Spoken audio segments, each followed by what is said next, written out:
Chapter 4968. What? This time, the one you want to collaborate with is the current master of the Forgetful River tribe? That demonic cult master Ding Yun? Shintu Jing shook her head frantically and hastily said, I don't know. I truly don't know where second state preceptor Shen Nangue will take Lily, number 02. Your Majesty, please judge clearly. Shintu Jing said in a fluster, this humble one's every word is the truth. I have absolutely no intention of deceiving your Majesty. She had only interacted with Duan Yu once. But this time, she had buried one of her clones, and even Lily, number 9 was completely destroyed. She shouldn't continue courting death in front of such a vicious and merciless person.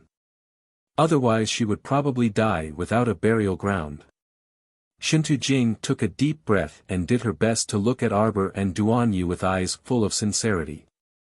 Arbor swept her a glance. Throw her into the knockoff pagoda of punishments.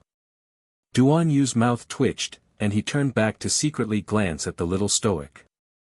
Even when the little stoic was angry, she was still a bit adorable, especially when she kept talking about the knockoff pagoda of punishments. Two slender tree branches poked out from under her sleeves and coiled around the horrified Shintu Jing's arm.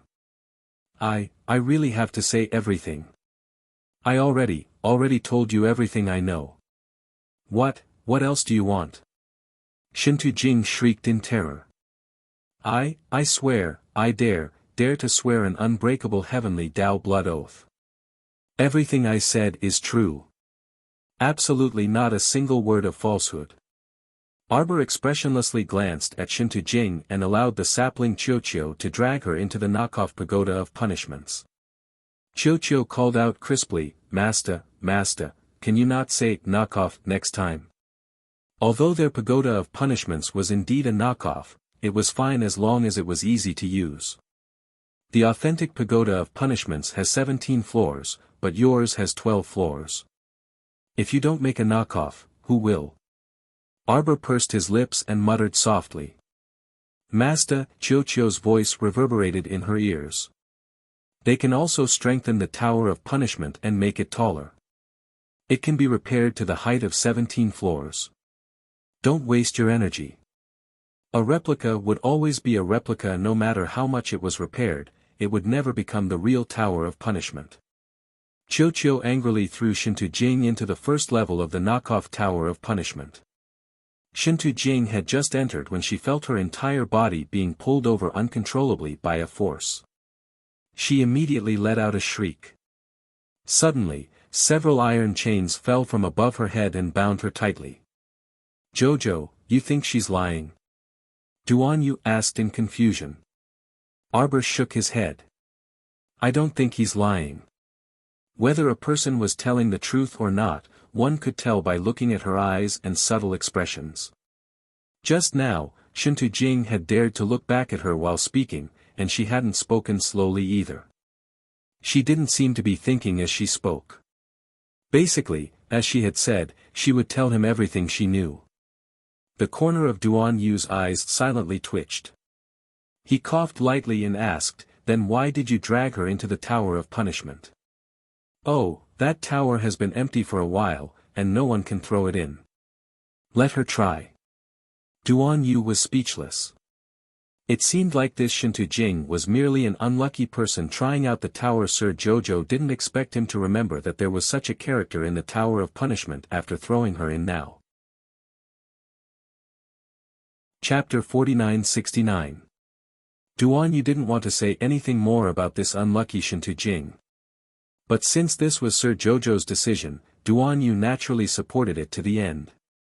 Let's see if we can dig out any useful information from this Shintu Jing, Arbor said seriously. What the heck is this kingdom of Daluo up to? Arbor said coldly with a frown, I want to make a trip to the Pingjin Prairie and meet that king of the kingdom of Daluo. Duan Yu hastily shook his head. With your current condition, it's not suitable for you to go to a place like the Pingjin Prairie where the terrain and environment are extremely vile. Arbor thought about it and agreed. She quickly nodded and said, all right, then help me capture their state preceptor and whatnot. She wanted to properly investigate just who dared to be so audacious as to create so many Liliers to trap her. Oh wait, it should be to trap Mo Lien. Humph. Jojo's Lien was truly a pig's head. Jojo was about to be drowned in counterfeits, yet he was still busy counting mushrooms in some nook and cranny.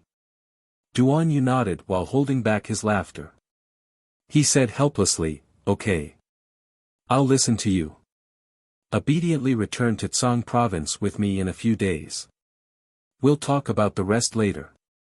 This matter is very fishy and needs to be thoroughly investigated.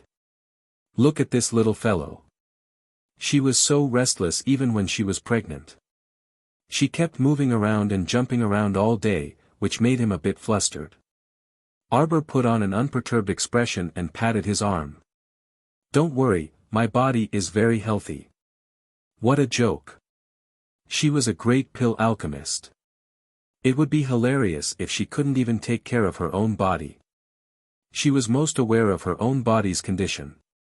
If it weren't for her little stoic face that was always expressionless, she might have been grinning from ear to ear already. This baby in her belly was very likely to be a peerless oddball. When she was pregnant, she didn't feel anything. She didn't feel sleepy or nauseous. She didn't feel dizzy or hot or anything. He would only give her guidance when he was picky about food. In addition, when he encountered something good, he probably would also give her guidance. For example, when she encountered the light congealing mirror last time, she clearly felt baby's abnormal movements. This little weirdo probably took after his father, Arbor thought. He was a foodie and liked to collect all kinds of good things. In the future, when he grew up, he would not be taken advantage of. He was a shrewd character. As Lady Xiqiao thought about this, her small hand couldn't help but rub her belly. As if he could feel her caress, his stomach started to heat up. Jojo. Duan Yu couldn't resist glancing at her when he saw her in a daze. Xiao Mu coughed lightly and patted her stomach in all seriousness. "Emichim, it's fine. Duan Yu, don't worry for nothing, my body is fine." After eating and sleeping well, he felt as if his entire body was filled with inexhaustible strength. With a single punch, it wouldn't be surprising if he could split mountains and rivers. Who else could be as strong as her when they were pregnant? Jojo Sama was indeed different. Duan Yu curled his lips. "Jojo, are you praising yourself in your mind?" Who said that?" Xiao Mu cast Duan Yu a sidelong glance and harumphed. She then pattered forward with small steps. "If you walk any further, you'll fall into the sea." Duan Yu couldn't help but follow from the bow of the ship. "I've deployed an extra 1,000 men. We'll search the nearby waters for another 2 days." Arbor turned his head away with a huff. "You're the one who's looking for him." "Okay, I miss him." Duan Yu sighed helplessly. Chapter 4970. Jojo was truly too tsundere. Just looking at him gave people a headache. Arbor snuck a glance at Duan Yu and harumphed. "All right then, I'll search for him for 2 more days on your account." Duan Yu nodded in exasperation. Emichem. After searching for so long without any sign of Mo Lien, the little emperor was unhappy. Of course, it was more likely that he was worried. Don't look at how this little thing's face was stoic and unperturbed. Perhaps her mind was full of twists and turns, simulating all kinds of bad things and secretly worrying herself to death. She really was a silly girl. Did she think that he wouldn't know her thoughts if she didn't say anything? Duan Yu sighed softly and shook his head. "I'm not busy. Actually, it's fine to search more."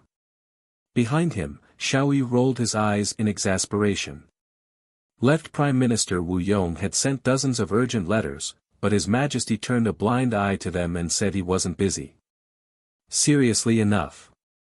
In comparison, the Crown Princess, the little stoic, seemed to be more reliable than His Majesty. At least she set a deadline, unlike His Majesty who was unreliable. For the sake of the divine province's Crown Prince wait. Could it be that His Majesty was so persistent in searching for the divine province's crown prince because Duan Yu turned around and saw Xiaoyi's constipated expression. He was currently looking at him strangely, and his handsome face was a bit red from holding back his words. If you have something to say, just say it. Why are you holding it in? Duan Yu was speechless. Presumably, he didn't have anything to say. He was just helping Prime Minister Wu urge him to hurry back to the capital. Did he have to hold it in like that? Your Majesty, you don't have improper thoughts about the divine province's crown prince, right? After Xiaoyi said this, Wu felt something fly past his eyes. It perfectly rose into the air with a whoosh before landing back into the sea with an extremely dashing bang.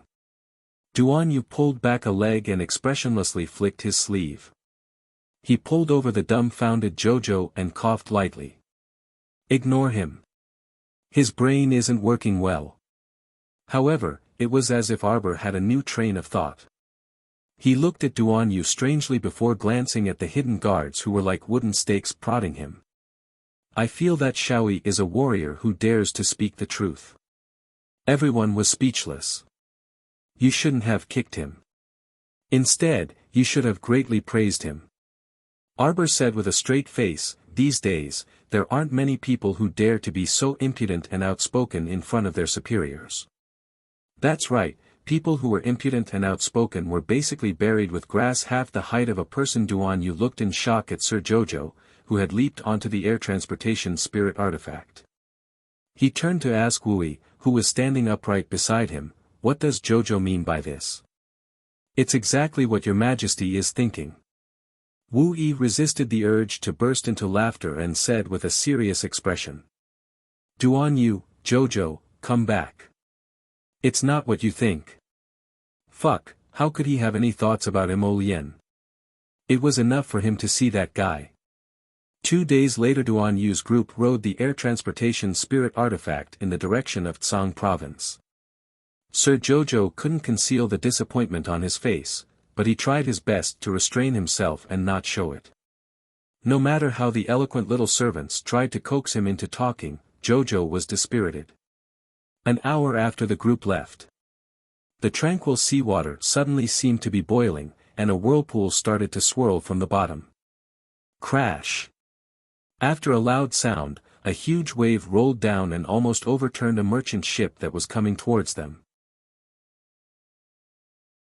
Chapter 4971. Ah! Someone on the boat suddenly screamed.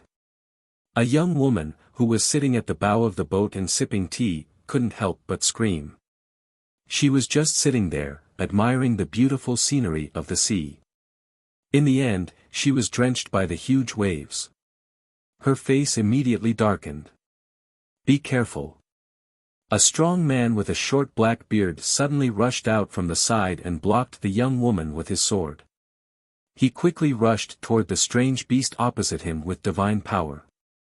It had 6 legs and 4 wings, and its whole body was wrapped in flames. The giant beast's body was as strong as a small hill, towering in front of everyone. This frightening size was enough to make one shiver in fear. The strong man's face showed a trace of shock. He muttered something and waved his hand, and a long sword appeared in his hand. He swung his sword horizontally. The sword light carried divine power and rushed toward the giant beast that was charging toward him. However, it was like an ant trying to shake a tree. This little bit of power was insignificant in front of the giant beast. The giant beast flipped up from the water and tore the waves in front of it with its claws. With a splash, the water split from the middle, and the whole boat was torn apart by its claws. The woman in the green gauze couldn't help but scream again.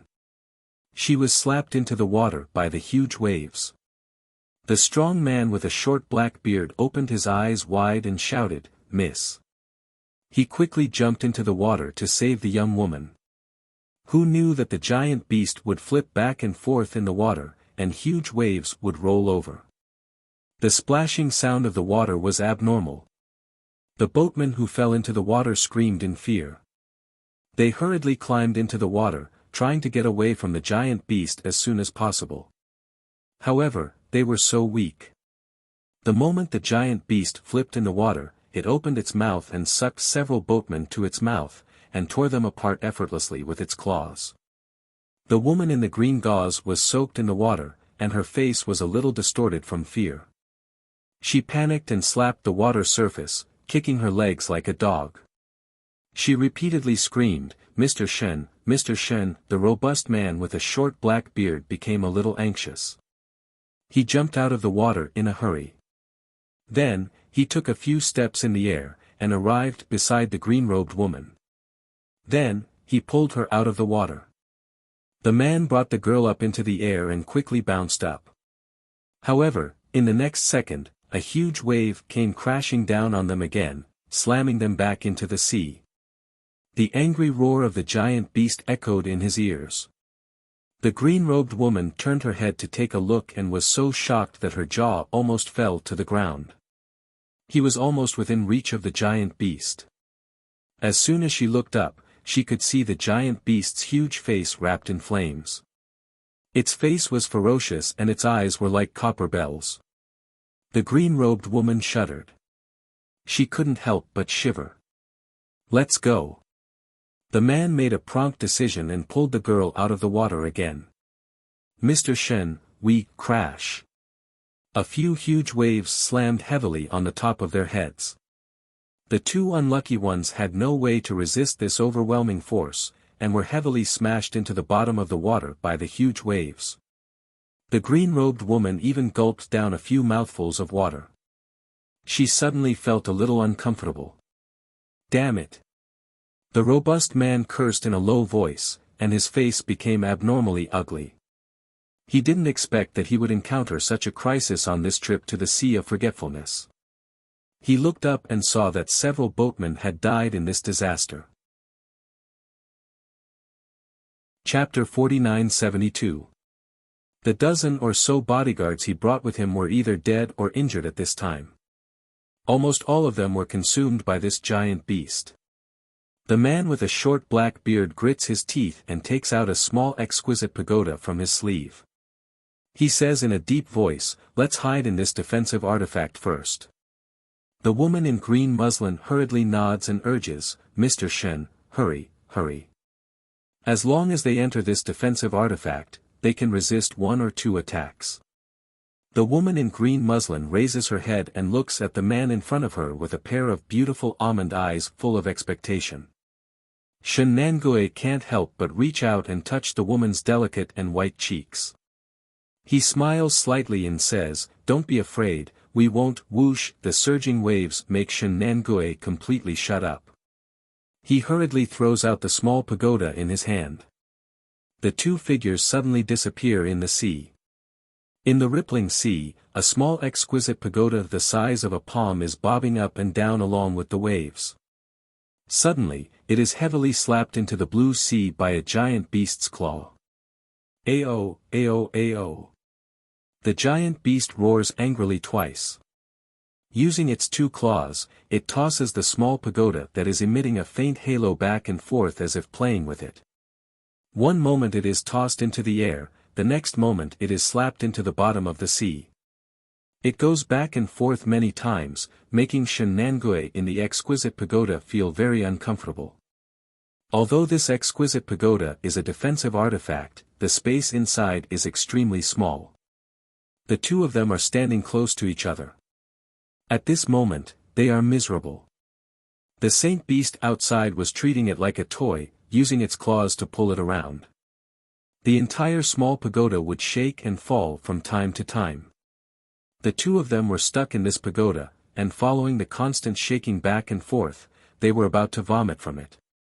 Pa! The palm-sized face of the woman in green muslin hangs a trace of panic and fear. You hear something? What sound? Shen Nangui's face changes again and again. He naturally heard it too. This subtle sound seems to be the sound of the defensive artifact cracking. The two of them look up. Sure enough, they see a trace of light coming in from the outside. The top of the pagoda seems to have a tiny crack, and now this crack seems to be expanding infinitely after being slapped by the beast's claws. Shen Nangui cried bitterly in his heart. In his entire life, he had never seen a giant beast with such great strength. With his bare hands, no, with his bare claws, he was able to destroy a defensive divine artifact that he had painstakingly built with a lot of manpower, energy, and refining materials that he had painstakingly built for months. Shen Nangui's heart ached so much that he almost wanted to vomit blood. However, at this moment, he could only hide in this small pagoda with his tail between his legs. "I'm fine." Shen Nangui, who was once again flipped upside down by the beast's claws, comforted the pale girl in green gauze in his arms. "We'll be fine. This defensive divine artifact won't shatter so easily. It will take at least 2 to 4 hours for this defensive divine artifact to completely break apart. All we have to do is wait for this beast to get impatient and continue to slap it. Then, we'll be saved. Don't worry." Shen Nangui comforted the woman in green. He didn't know if he was comforting her or comforting himself. As soon as he finished speaking, a few extremely frightening "ka-ka-ka" sounds came from the top of the tower. The two of them's face turned very pale. They looked at each other and saw a trace of panic in each other's eyes. Chapter 49-73. Shen Nangui was speechless. He did not expect to be slapped in the face by the gigantic beast as soon as he finished speaking. He had just assured the lady in green that this defensive divine weapon could last for another 2 hours. Who knew now? It seemed that it could not even last 3 minutes. Crack! Crack! Crack! The sound of something breaking was touching the two people's twitching nerves. In a flash, the entire pagoda suddenly cracked. 4 to 5 rays of light penetrated the pagoda from above and around the pagoda. The entire exquisite pagoda had completely cracked open. At the same time, the gigantic beast seemed to be unable to bear the unusual torment in its stomach. It suddenly opened its mouth and roared. A few shining light balls flew out of its mouth. Upon closer inspection, it turned out to be a few people wrapped in a defensive divine weapon that flew out from within. "Quick!" the venerable Peach Blossom Immortal hurriedly urged. Mo Lien, whose expression was cold, turned around and took out a small mirror that was filled with an ancient aura from her sleeve. She shone the mirror at the gigantic beast opposite her. Blinding rays of light converged into innumerable invisible threads that violently flung onto the gigantic beast's body. Seeing that the light-congealing mirror had jumped out to trap him again, Hun Dun gritted his teeth in hatred. He could not help but roar angrily as he shook his body, trying to get rid of the threads on his body. The rays of light converged by the light-congealing mirror wound around Hun Dun's body and bound him tightly. No matter how much Hun Dun roared, he could not break free from the bindings. Mo Lien suddenly turned around and raised her hand. The fragments of the exquisite pagoda flew into her palm piece by piece. She kept all of them in a storage talisman. She did not expect to pick up so many excellent god-level crafting materials on the first day she came out. She had to admit that her luck was really superb. Prince Mo felt a little elated, but he quickly focused all his attention on the gigantic beast of Hun Dun. This gigantic beast's willpower was really stubborn. They had been punching and kicking in its stomach for so long before it could not bear the pain and let them out. Even with the light-congealing mirror, it was very troublesome to completely seal it. No wonder the heavenly axiom wanted to seal it in the abyss at all costs. Releasing it would be a great disaster indeed. Mo Lien raised her hand and wiped her finger. A line of blood spilled out. The light-congealing mirror suddenly emitted a dazzling light that was comparable to the brilliance of the sun and the moon. With a whoosh, it leaped into the air. The entire mirror suddenly expanded by dozens of feet, and became 3 to 5 times fatter. The power of the light completely suppressed the chaos beast. Soon, Mo Lien and He Chen's Saint energy landed on the giant beast and bounced the condensing light mirror over. With the help of the powerful holy light emitted by the condensing mirror, Mo Lien quickly sealed the chaos beast. But even so, Prince Mo's eyes were not calm and relaxed. He frowned slightly and looked down at the condensing light mirror in his hand. How long can this power be sealed?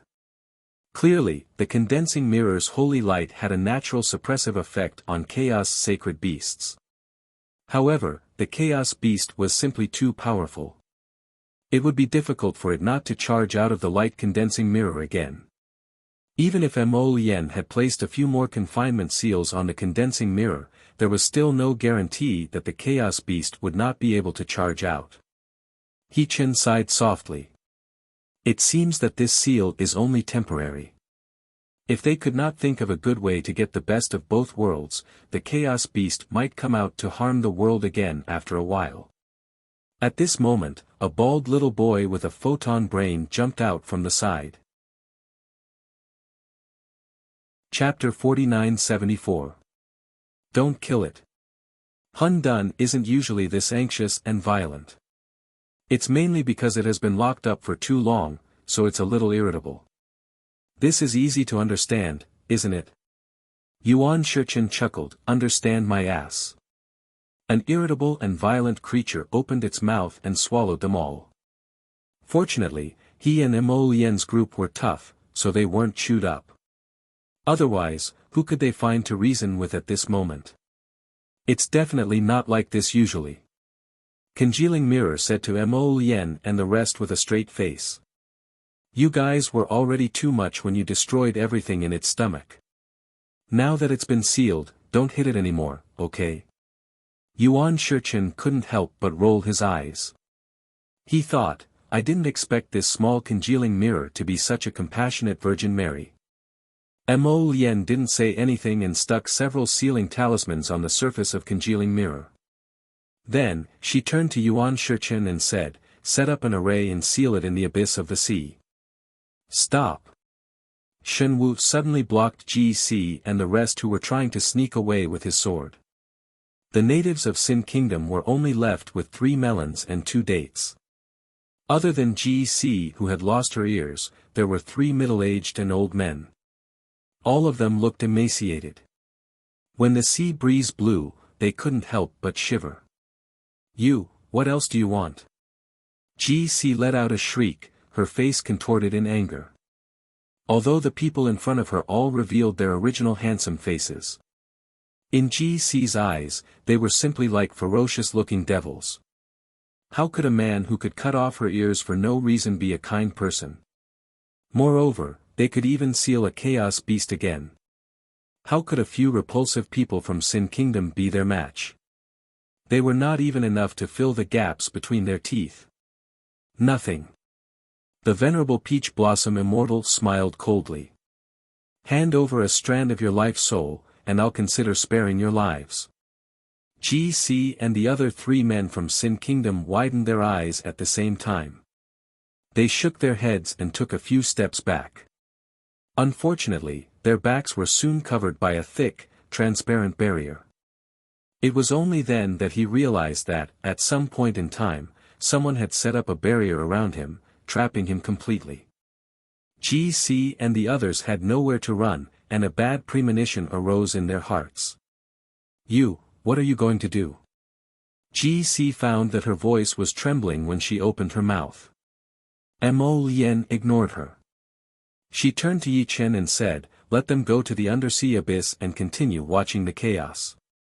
The faces of GC and the others instantly turned pale. Alright, go and contact Jojo. Leave these people to me. Just as the venerable Peach Blossom Immortal finished speaking, a few thuds could be heard. GC and the others trembled as they kneeled on the broken deck of the ship, their faces pale. Sirs, please don't do this. On the other side, the bald 3-year-old child was also crying loudly as he hung from the venerable Peach Blossom Immortal's leg like a pendant. He shouted loudly, no, don't throw Lord Guangguang into the pit at the bottom of the sea again. What are you trying to do?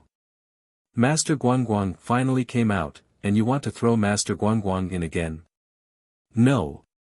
No, no. Chapter 4975. The venerable Peach Blossom Immortal shook his long leg, wanting to throw away the pendant clinging to his leg. Unfortunately, little Congealing Mirror's short limbs had great strength. This little fellow clung to his leg tightly and refused to let go. It was as if it had grown on his leg and could not be moved at all. The venerable Peach Blossom Immortal twitched his mouth speechlessly. All right. Come down first and we'll talk. I won't. You bad people want to throw Lord Guangguang heartlessly into the seabed abyss, that lousy place where birds don't shit and chickens don't lay eggs. You want Lord Guangguang to continue lying at the bottom of the cold sea for millions of years. Do you think I'm stupid? I won't let go even if I die. On the other side, Mo Lien ignored the others and floated above the river of forgetfulness. She took out a communication jade talisman from her sleeve and frowned as she stared at it for a while. What was going on? There was no response from the communication jade talisman. He turned his head and looked at the speechless He Chen. Try using your communication jade talisman. You don't have to try. Lord Guangguang pouted and said weakly, earlier when you ganged up on Dun Dun, I blocked all of your divine senses. I'm afraid you won't be able to open your inner worlds for a while. Mo Lien, He Chen, and the others all glared at this little brat. I didn't do it on purpose. Lord Guangguang shouted stubbornly. How would I know? I thought you were going to kill Dun Dun. Although Dun Dun and I don't have much of a friendship, but we've been together for more than 1,000 years. No feelings, but there are feelings of companionship. Lord Guangguang hung pitifully on He Chen's leg and clung to his robe tightly. It wailed, don't throw us into the seabed abyss. We don't want to stay in the seabed abyss anymore. What do you know? If Dun Dun breaks out of the seal again, can you still suppress it? Mo Lien said coldly. No, it won't. It won't. Congealing Mirror shook its bald head vigorously and shouted, I swear. I swear in the name of the heavenly Tao. Dun Dun's nature is still very kind. It's just that sometimes it's too lonely, that's why it wants to come out. Suolan Shan couldn't help but chuckle. He shook his snake tail and rolled his eyes. It's not like you didn't notice how many people it bit to death when it came out. But those people from the evil kingdom aren't good people either. Sir Guangguang weakly defended himself. Moreover, my Dun Dun can be taught slowly. It's still young. It'll be sensible after being taught. The venerable Peach Blossom Immortal had already taken out his communication jade talisman. He frowned and said, even if my spiritual consciousness is blocked, what does this have to do with the communication jade talisman? Why can't I even send a message? Lord Guangguang pursed his lips and smacked his lips as he said, don't you know? Lord Guangguang, can block everything. That's right, including spatial teleportation. You are by Lord Guangguang's side, you can't even use teleportation talismans. The message talisman is also useless. He Chen glared angrily. He really wanted to beat this child to death. You are the artifact spirit of the ancient sacred artifact, Congealing Mirror. Legend has it that you have the ability to unlock the Great God Lock Array. Why can't you unlock the shield? Seeing that the masters beside him were so angry that they were about to beat the child, Shen Wu hurriedly went forward and asked, wanting to help Lord Guangguang out of this predicament. Congealing Mirror had a weak expression on its face. Chapter 4976. Prince Mo's expression froze. How can we break it? 7 days later, it will naturally be broken. Mo Lien waved her hand, and Congealing Mirror hugged Yuan Shichen's thigh, crying out with a strong desire to live. Lord Light didn't do it on purpose. It's you fierce people who suddenly came here shouting to kill. Lord Light only wanted to protect himself. That was why he secretly set up the spirit lock shield. Was it his fault? He didn't want to do this, but these people in front of him didn't look like they were to be trifled with. It was scary. Yuan Shichen was speechless. He raised his hand to persuade Mo Lien. It's useless even if you throw him into the sea now. How about this, let's bring Congealing Mirror to Jojo. Let Jojo bring them into the star domain. Yuan Shichen winked at Mo Lien. Mo Lien instantly understood.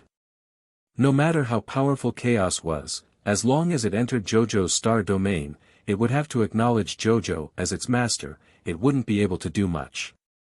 That seemed to be good too. Looking at Congealing Mirror's lack of intelligence, it was definitely not Jojo's match. When the time came, wouldn't it be easy for Lord Jojo to capture it? Who is Jojo? Where are you taking us? Congealing Mirror asked in a daze. Mo Lien glanced at it coldly. Congealing Mirror quivered. It was so scared that it crawled onto Yuan Shichen's thigh, hugging his leg and crying out.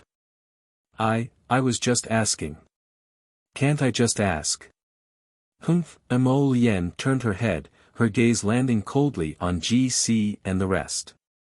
At this moment, GC, Elder Zhou and the other 3 citizens of Sin Kingdom had already pulled out a strand of their soul, trembling as they offered it. Master, please spare our lives. If you have any orders in the future, we will not disobey. Sirs, please don't drive us back into the bottomless abyss. After saying this, Old Zhou and the other 2 subjects of the Kingdom of Sin, along with great suzerain GC, repeatedly kowtowed to Mo Lien, Shichen, and the others, earnestly begging for mercy. Now, they were really scared to death. Was there really such a cold and heartless person in this world? With great difficulty, they were finally able to climb out of the gloomy and narrow underwater abyss, only to see the sunlight for a few minutes. These people wanted to chase them down to the bottom of the abyss again, to guard the cold bottom of the abyss, to guard the darkness. What a cruel heart. Mo Lien looked at them coldly. After thinking for a while, she frowned and looked at He Shichen. Suolanshan couldn't help but interrupt. Actually, their kung fu is a so-so. It's fine to keep them to run errands or something. Humph. Mo Lien sneered. I didn't expect that a cowardly little snake like you, who ran away at the sight of danger, would have compassion overflowing one day. What? Suolanshan glared angrily, smoke coming out of his nostrils. Who's a coward? You, Junior, don't speak if you don't know how to speak. Go to the underwater abyss. What? The faces of the small condensing mirror and the people of Sin Kingdom instantly turned pale. They had already begged for mercy to this extent. This heartless man, could it be that he still wants to seal them in the underwater abyss? Seeing their bitter and sorrowful expressions, Yuan Shichen could not help but twitch the corner of his mouth and explain, let's go and see if Qiao is still here. Chapter 4977. Previously, they were sucked into the Chaos Beast's stomach and rushed out of the abyss. They didn't know how many nautical miles they had traveled in the deep sea. Now, they were no longer near the abyss. Returning to the abyss wasn't to throw them in, but to see if the little stoic was still guarding there and hadn't left. Hu Jinchen patted Mo Lien. We'll wait another 7 days at most. As long as they received news of Jojo, they would rush over even if they had to travel day and night. The Holy Spirit of the Condensing Mirror patted its chest and muttered to itself, as long as we don't throw Sir Guangguang into the abyss. Hua la, after several sounds of water splashing, several disheveled people scuttled out of the sea. The woman in green gauze sighed in relief when she saw the tranquil surface of the sea. On the other hand, Shen Nengui's expression was very unsightly. He looked around and said coldly, friends, shouldn't you return something that belongs to someone else? Where's that large beast the size of a small mountain? The woman in green gauze looked around and asked in terror, could it be that that thing is your mount? If it was really their mounts, then they should really be made to pay for it. Not only did this large beast destroy their entire ship, but it also gave her such a huge fright. Before the woman could finish retorting, her voice gradually lowered. Her eyes were practically shining as she looked in the direction of Mo Lian, Hu Jinshan, and the others. The young sirs were all as handsome as gods. They were simply celestial beings at first sight. Mo Lian swept an indifferent glance over, and her gaze suddenly froze. The venerable peach blossom immortal was just about to say with a smile, "Who goes there?" when his voice suddenly paused, and he looked at the woman in green gauze with knitted brows. The woman in green gauze didn't think that death was imminent. She revealed an innocent smile and giggled. "This is our kingdom of Doruo's second state preceptor, Shen Nangui." The woman had just finished speaking when she felt a tremendous force assault her. She instantly cried out in alarm, and her feet were suspended in the air as she flew forward involuntarily. Shen Nangui's hand was as fast as lightning. He reached out and grabbed her shoulder, firmly anchoring her body to a dilapidated plank of the ship. Who would have thought that another wooden vine would attack from the side and suddenly wrap around his wrist? With a forceful tug, Shen Nangui could only retract his hand in pain. He could only watch helplessly as the woman he had pressed against the deck of the boat cried out in alarm. Her body was lifted into the air, and she couldn't help but fall to the opposite side. Bang! The woman fell into the sea and swallowed 2 mouthfuls of salty seawater.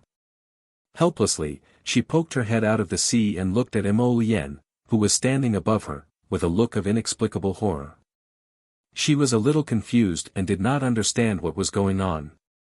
Speaking of which, she had never met these handsome men before. Why would they? Attacking a weak girl like her as soon as they met? What kind of thing are you? Mo Lian's voice was as if he had been fished out from an ice cellar, so cold that there wasn't the slightest bit of warmth. He could tell at a glance that this woman's appearance was very similar to her Jojo. No, it couldn't be said that they were similar. Such a lowly wretch wasn't even fit to carry his Jojo's shoes. Although this woman in front of him looked somewhat similar to Jojo, her entire face looked rather uncoordinated. It gave people the feeling that it was a fake face. It was as if her original face was covered with a seamless and well-made human skin mask. At first glance, she really could be intimidated. Chapter 4978. The venerable peach blossom immortal looked at the girl coldly and said with some doubt in his eyes, "She doesn't look like a human skin mask." What was going on? Why would a girl who deliberately put on a fake face and pretend to be Jojo appear in the sea of forgetfulness? There was definitely something fishy about this. He had to take these people down and interrogate them. Who are you? Why are you suddenly attacking others? Shen Nangui was furious and could not help but curse. You and I don't know each other and have never met before. Why are you suddenly attacking? Why? When he was pulled by the wooden vines, his palm was almost broken. The pain was unbearable and he could not help but let go of Lily Zero. Now that he saw Lily Zero fall into the sea in a sorry state, Shen Nangui was furious. These young people were too presumptuous. Why did they attack them the moment they arrived? Previously, it was clearly the giant beasts that they had attracted to harm them. They had even destroyed their ships for no reason. Now, they actually dared to attack them first. This was outrageous. The more Shen Nangui thought about it, the angrier he became. He glared at Mo Lian and the others. However, they did not give him any explanation. One of the young men in a black shirt raised his hand and said, "Capture them first." Immediately, 3 burly men and a woman wrapped in a flowery headscarf pounced in their direction. Shen Nangui was shocked and quickly activated his defensive shield.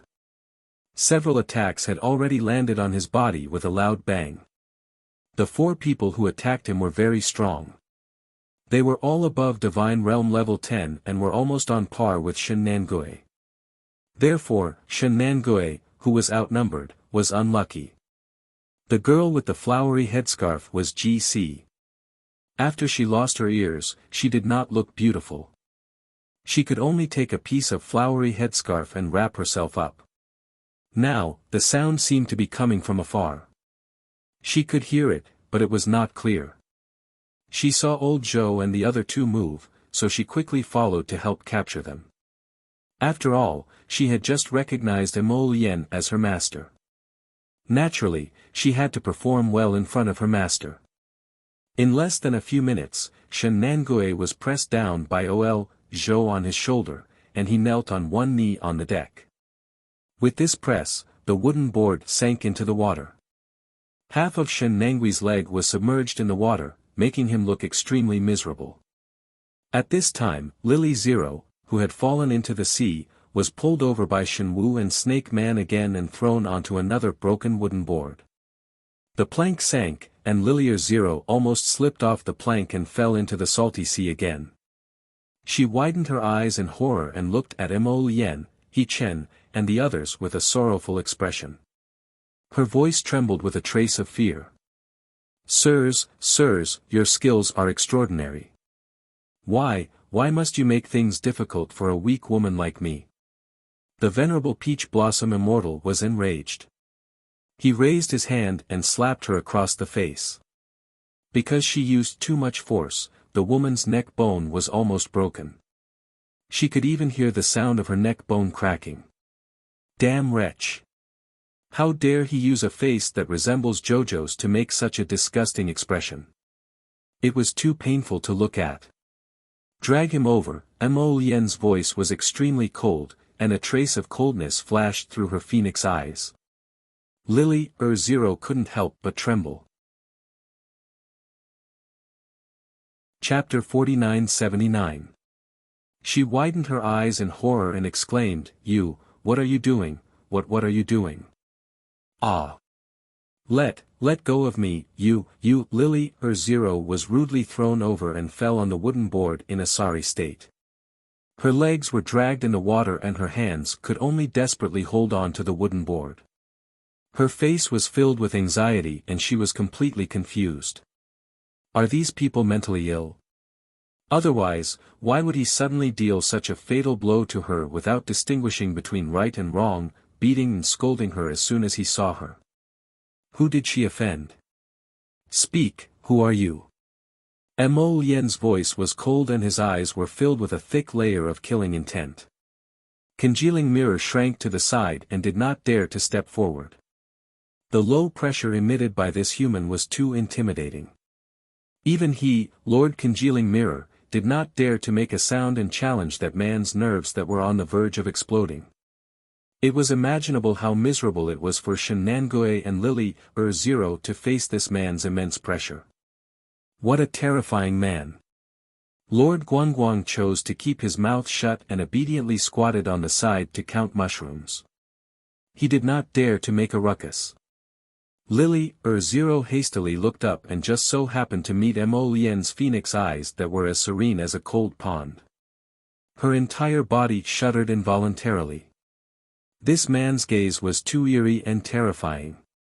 In that brief moment of eye contact, Lily Zero felt as if her heart had been frozen. That feeling of panic came from the bottom of her heart, making it impossible for her to escape. You already said it before. We are the kingdom of Daluo. Before Lily Zero could finish her sentence, she was slapped twice by Emolien. Her whole face was inexplicably slapped on the wooden board and soaked in the sea with gravity. She felt as if there was a heavy stone pressing down on her head. She suddenly felt that it was difficult to breathe. She struggled on the wooden plank with her arms and legs in a panic. Ugh. Lily Zero suddenly felt sad. Ever since she accepted the plan and was made into the most perfect Lily, she had always been raised like a princess. She had never suffered such pain and humiliation. She originally thought that such a beautiful face would bring her endless glory and hope. Who knew after half a year of transformation, she, who walked out of the kingdom of Daluo's territory, would be humiliated like this today. Lily Zero choked and coughed violently while crying. When she finally felt the pressure on her head lighten, her messy hair was lifted up by a force. She finally felt fresh air again. She desperately gasped for air and coughed until her lungs were about to explode. The man's cold voice rang in her ears. "How disgusting. Turn your face away. Don't use that face to look at me again." Because of her anger, Lily Zero's eyes immediately turned red. Big drops of tears rolled down her cheeks. She didn't know what was going on. These people seemed to be complaining about her beautiful face. Why? This Lily Zero's IQ was obviously very low. Compared to her stupidity, second state preceptor Shenangue was the first to understand. His rat eyes could not help but flicker slightly. He arched his body and asked in a deep voice, "May I know your identity?" Impudent. Chapter 4980. Who allowed a bug like you to get up? A middle-aged man from the kingdom of Sin slapped Shenangue's head without any explanation. Shenangue's legs went soft from the slap, and he fell back to his knees on the broken wooden board. Compared to Lily, Shenangue was in no way inferior. The two of them did not look at the almanac before they went out, and now they ran into Mo Lien and He Chen. They were really unlucky. After they entered the river of forgetfulness, they had yet to find their true master, and they had already encountered these people in front of them who were completely unreasonable. As soon as they came up, they beat them to death. This was truly the case of dying before they could even begin their journey. They had 18 lifetimes of bad luck. Shenangue was so angry that he bit out a mouthful of blood. He opened his mouth but could not make a sound for a long time. Lily Zero, who was beside him, was already trembling in fear. She could not help but crawl on the wooden board, trying to pull her legs out of the water. However, no matter how hard she tried, half of her body was still submerged in the water. Her wet body was very sticky and uncomfortable. Look who's here. I was wondering why it was so lively here. So it's the Crown Prince of the Divine Province. TSK, sorry for not coming out to meet you. A mocking laughter came from afar and was carried by the wind into everyone's ears. Everyone was looking serious. When they heard the sound, they turned around and saw more than a dozen small ships, breaking through the wind and waves. They were moving very fast. Standing at the bow of the first ship was a tall and handsome young master in a green bamboo robe. His eyes were smiling as he looked in their direction, and the corners of his mouth held a faint sneer. When his gaze fell on Mo Lien, there was a hint of sharpness and a hint of mockery. He Chen was slightly taken aback, and whispered to Mo Lien, "Why is that kid here?" Mo Lien also shook her head in confusion. In just half a month, Ding Yun seemed to be getting more arrogant and domineering, and he was even more of an eyesore. Look at his bluff, he's really a good-for-nothing, those who come have bad intentions, and those who are kind won't come. He Chen whispered with a smile, "I feel that the way this kid looks at you is like looking at a dead person. He really wants to kill you. It's not like he's only been thinking about killing me for a day or two," Mo Lien snorted coldly and said indifferently. "Let's see how capable he is, there's no need to say anything else." "TSK, what is your highness doing?" Ding Yun asked with a smile as he glanced at the disheveled woman sprawled on the wooden plank. At that time, the woman was lying on the wooden plank and had not turned her head, so he naturally could not see her face clearly. On the other hand, the robust man with the short black beard was forced to kneel on the wooden plank. Both of his legs were submerged in the water, and he looked even more embarrassed. Ding Yun curled his lips into a smile. Who is so bold as to provoke His Highness the Crown Prince's anger? Prince Mo looked at him coldly. Instead of answering, he asked, "Why are you here?" A short and thin elder stepped out from behind Ding Yun. His hawk-like gaze swept across the Crown Prince and the others, and he smiled sinisterly. Sect Master is already the master of the entire Forgetfulness River. Crown Prince of the Divine Prefecture, you'd better be more respectful when speaking to our master. When she said this, Mo Lien and He-chin couldn't help but be taken aback. What was going on? They had only stayed in the undersea abyss for a month, and the Forgetfulness River's sky had changed. Ding Yun waved his hand with a smile. Leave. Chapter 4981. His eyes flashed as he stared at Prince Mo for a while. Finally, he couldn't help but laugh. The Crown Prince and the Venerable Immortal entered the abyss at the bottom of the sea. They came out so quickly. Look at how jealous you are. Before Mo Lien could say anything, the Venerable Peach Blossom Immortal couldn't help but mock her.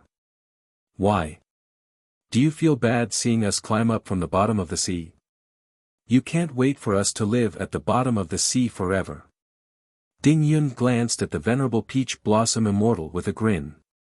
I can't wait for you to live together and never come out. What's with that look? The Venerable Peach Blossom Immortal glanced at Mo Lien. Why are you talking to him? Mo Lien said expressionlessly. Take those two from the state of Daluo and let's go. The Venerable Peach Blossom Immortal was speechless. Big brother, can I ask how we are going to leave now?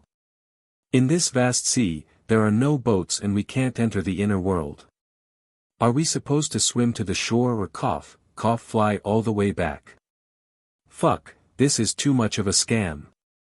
Mo Lien threw him a look that said, are you stupid, and silently took out a storage talisman from her pocket.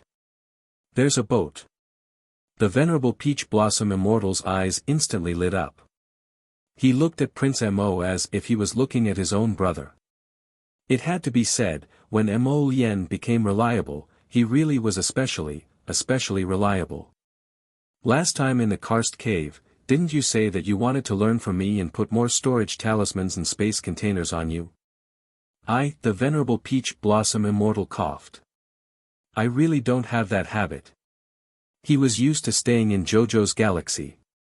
He would wander around when he had nothing to do. Anyway, someone would take care of everything for him. Wasn't he just going out to fight? Mo Lien threw him a humph and took out a small boat from the storage talisman. Although the boat wasn't big, it was more than enough to carry the two of them and the 4 people from the city of Sin.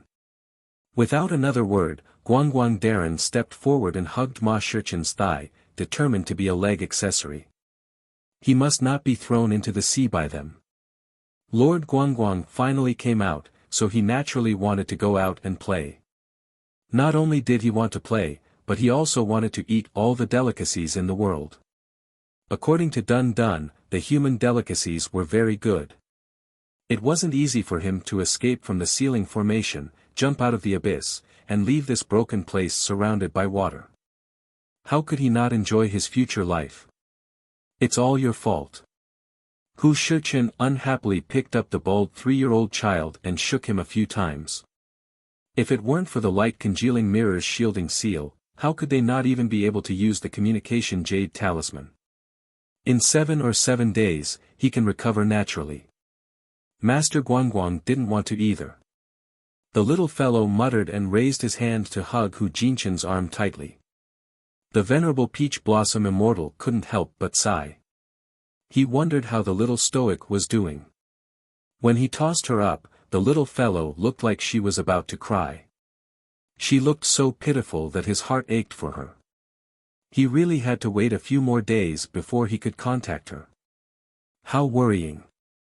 Let's go.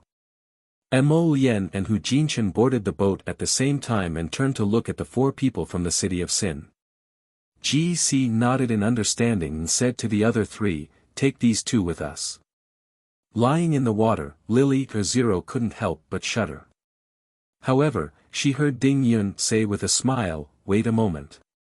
Prince Mo, you are the crown prince of the divine province, the most honorable person in the 3 provinces. But this is the river of forgetfulness. Chapter 4982. This young master still has the final say in the river of forgetfulness, Cult Master Ding said with a smile and gave a look to his subordinates. The short, skinny old man suddenly dashed forward and reached out with a sinister face to grab Shen Nanggui's head. GC naturally wouldn't let him do it. She dragged Shen Nangui away and, together with old Zhou and the other two, struck out a palm at the thin old man.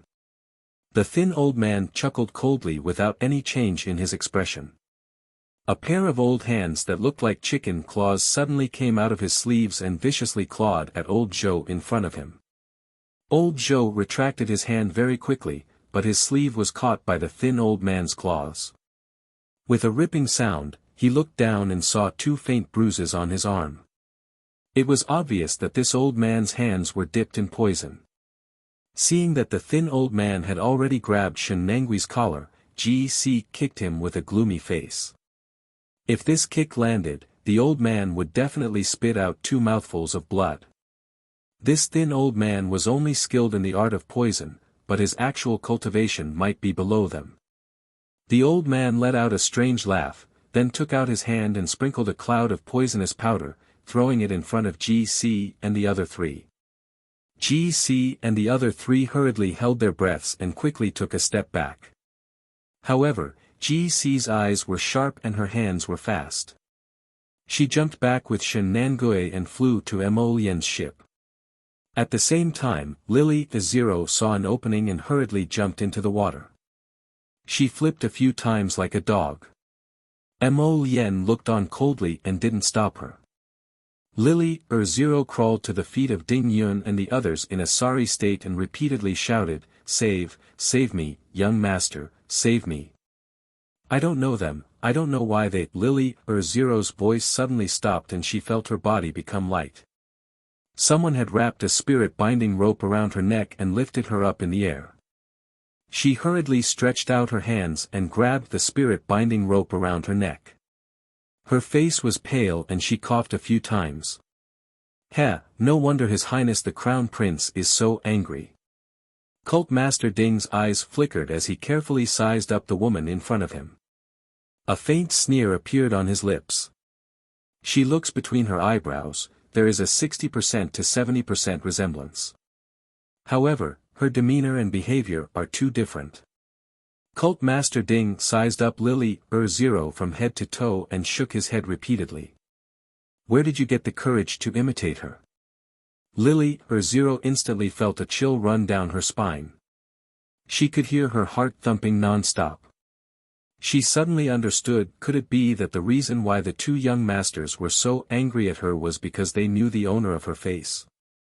Actually, she had no idea who her face belonged to at all. He only knew that the state preceptor had said that the closer one could get to this face, the more honorable and wealthy one would be able to obtain a life of honor and wealth. She did it. She worked hard and stood out from the rest of Lily. But why?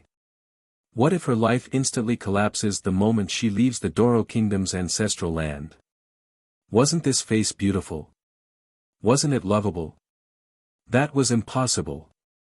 Lily Zero hurriedly struggled and cried out in shock, young master, what are you saying? In the vast 1,000 realms, there were people who looked somewhat similar to each other, but there were some. How can you say that I'm imitating her? Oh. Ding Yun glanced at her with a smile. You're not imitating her. And no. Lily Zero hurriedly shook her head and insisted that she didn't have any ill intentions of imitating others. Chapter 4983. Cult Master Ding could not help but sneer. He tightened the spirit-binding rope in his hand. Lily Zero suddenly felt her breathing tighten. She choked and coughed a few times. Her face was as pale as paper. No, kill cough. Lily Zero felt an abnormal sense of panic. She felt like she had just climbed out of a wolf's den only to fall into a tiger's den. This was definitely not her illusion. Lily Zero raised her head, trying hard to see the face of the man in front of her. However, she only saw a cold glint in the man's eyes, without the slightest bit of pity. Fear overflowed in Lily Zero's heart. She muttered to herself and shook her head. No, no, she could not be so unlucky, right? She had just come out of the Doro Kingdom's ancestral land. She had not even had a few days of comfortable and happy days. Was she going to die on the surface of the river of forgetfulness? Elder dear cry. This subordinate is here.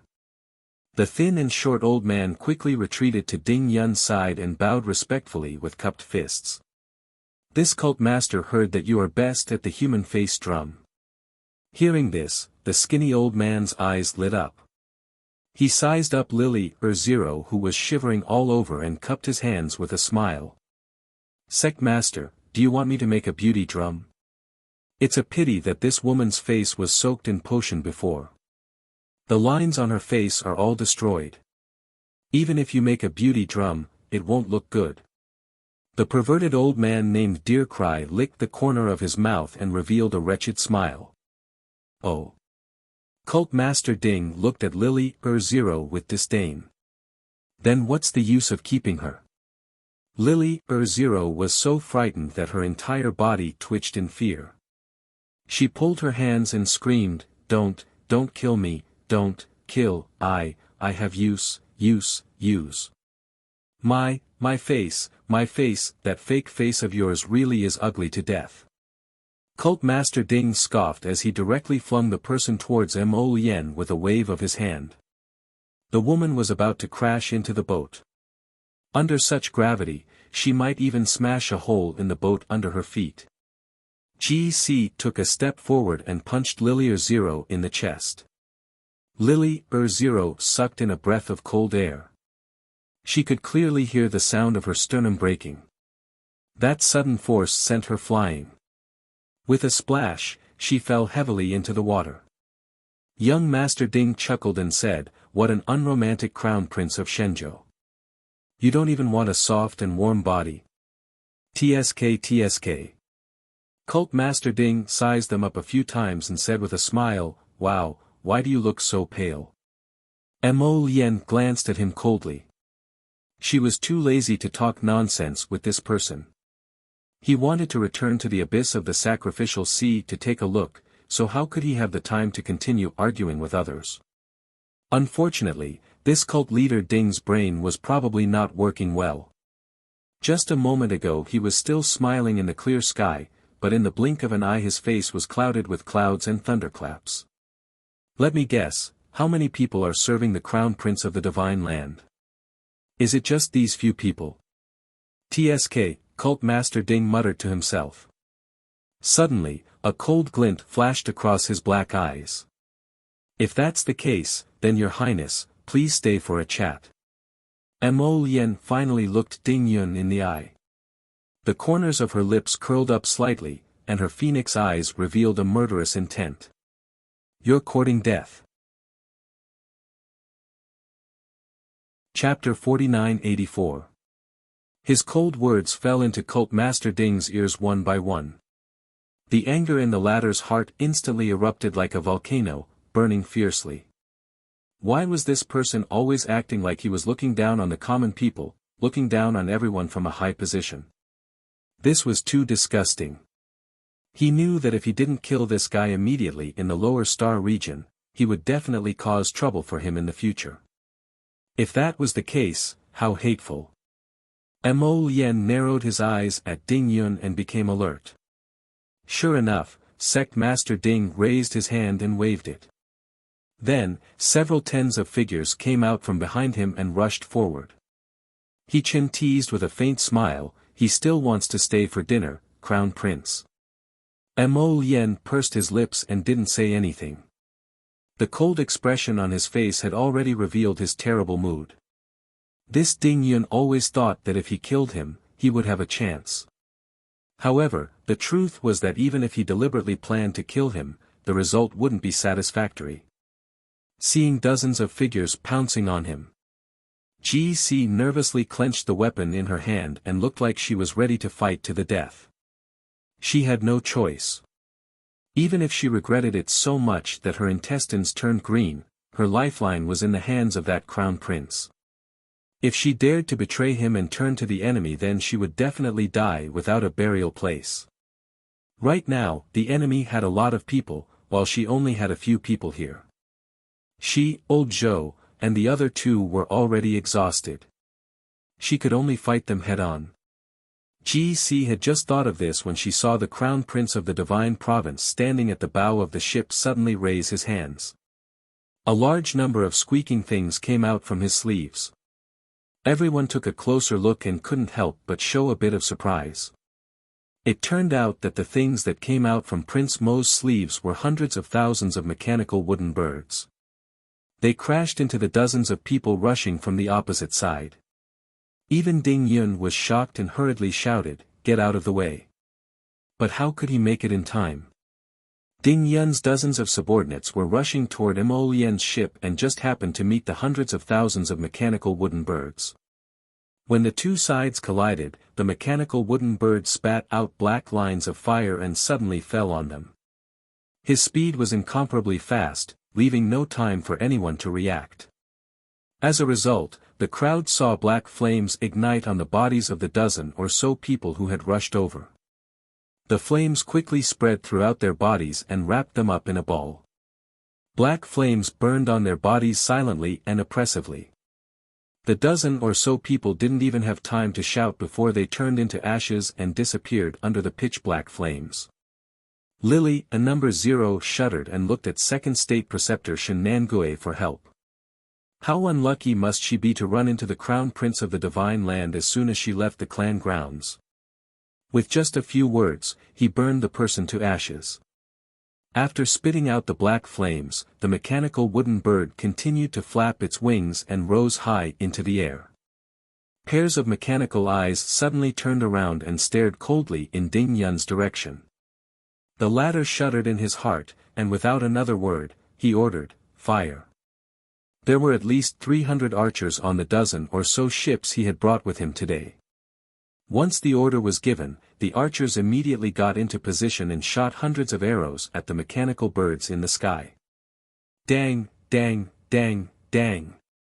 After a few clangs, the arrows that were released fell to the ground one after another as if they had hit an iron plate. They fell into the sea in disorder and made a series of splashes. Chapter 4985. Cult Master Ding cursed trash in his heart and suppressed the anger in his heart. He couldn't even kill a row of mechanical birds released by others, so how could he create Mo Lian? This Mo Lian was getting more and more abominable. Don't bother about those birds. Activate the defensive shield and rush over, Ding Yun said in a low voice with a cold face. No matter what, he had to make that guy stay here today. He had waited so long for this guy to be alone. If he missed this opportunity, there wouldn't be another one. If he didn't seize this perfect opportunity, when would he? While thinking, Ding Yun waved his hand and Elder Looming rushed over with a dozen devil cult disciples. A cold smile hung on his gloomy old face. He raised his hand and sprinkled a handful of fine powder over. Mo Lian didn't even frown. He looked coldly at Looming and the others who were rushing over to court death. He raised his hand to block He Chen, who was rubbing his fists and preparing to go forward. In a flash, Mo Lian formed a seal with his fingers. Several ink-colored lotuses floated around him and gathered to form death lotus seals. He threw them at Elder Looming and the others without any explanation. Looming's eyelids twitched and he hurriedly stepped back to avoid them. He didn't even need to touch the death lotus seal. He could feel the majestic power from a distance. It wasn't something a small poison master like him could withstand. Bang, bang, bang, bang, bang. The lotus seals landed in the crowd, causing them to vomit blood and fall to the ground. Instantly, they were crushed by a heavy force and their bones were broken. Their bodies cracked like broken bones. Crown Prince Mo's methods were ruthless. Even when he was indiscriminately killing people, his countenance was still serene, without the slightest ripple. It was so calm that it was as if he was looking at a group of weak ants. In fact, to him, these people were indeed insignificant. They dared to block his path and provoke him time and time again. They were already prepared to die. Ding Yun's eyes flickered and a trace of emotion flashed past his eyes. Compared to a month ago, Mo Lian's cultivation seemed to have inexplicably improved by leaps and bounds. What was going on? Could it be that he and the venerable Peach Blossom Immortal had a fortuitous encounter in the undersea abyss? Hu Shichen blinked and revealed a curious expression. Your strength seems to have increased by quite a bit. Could this person be a monster? Other people would only advance by a small level or half a level.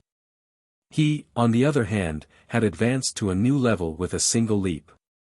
However, it must have something to do with the ancient Mo Lian's soul that Jojo had found. Mo Lian was really lucky.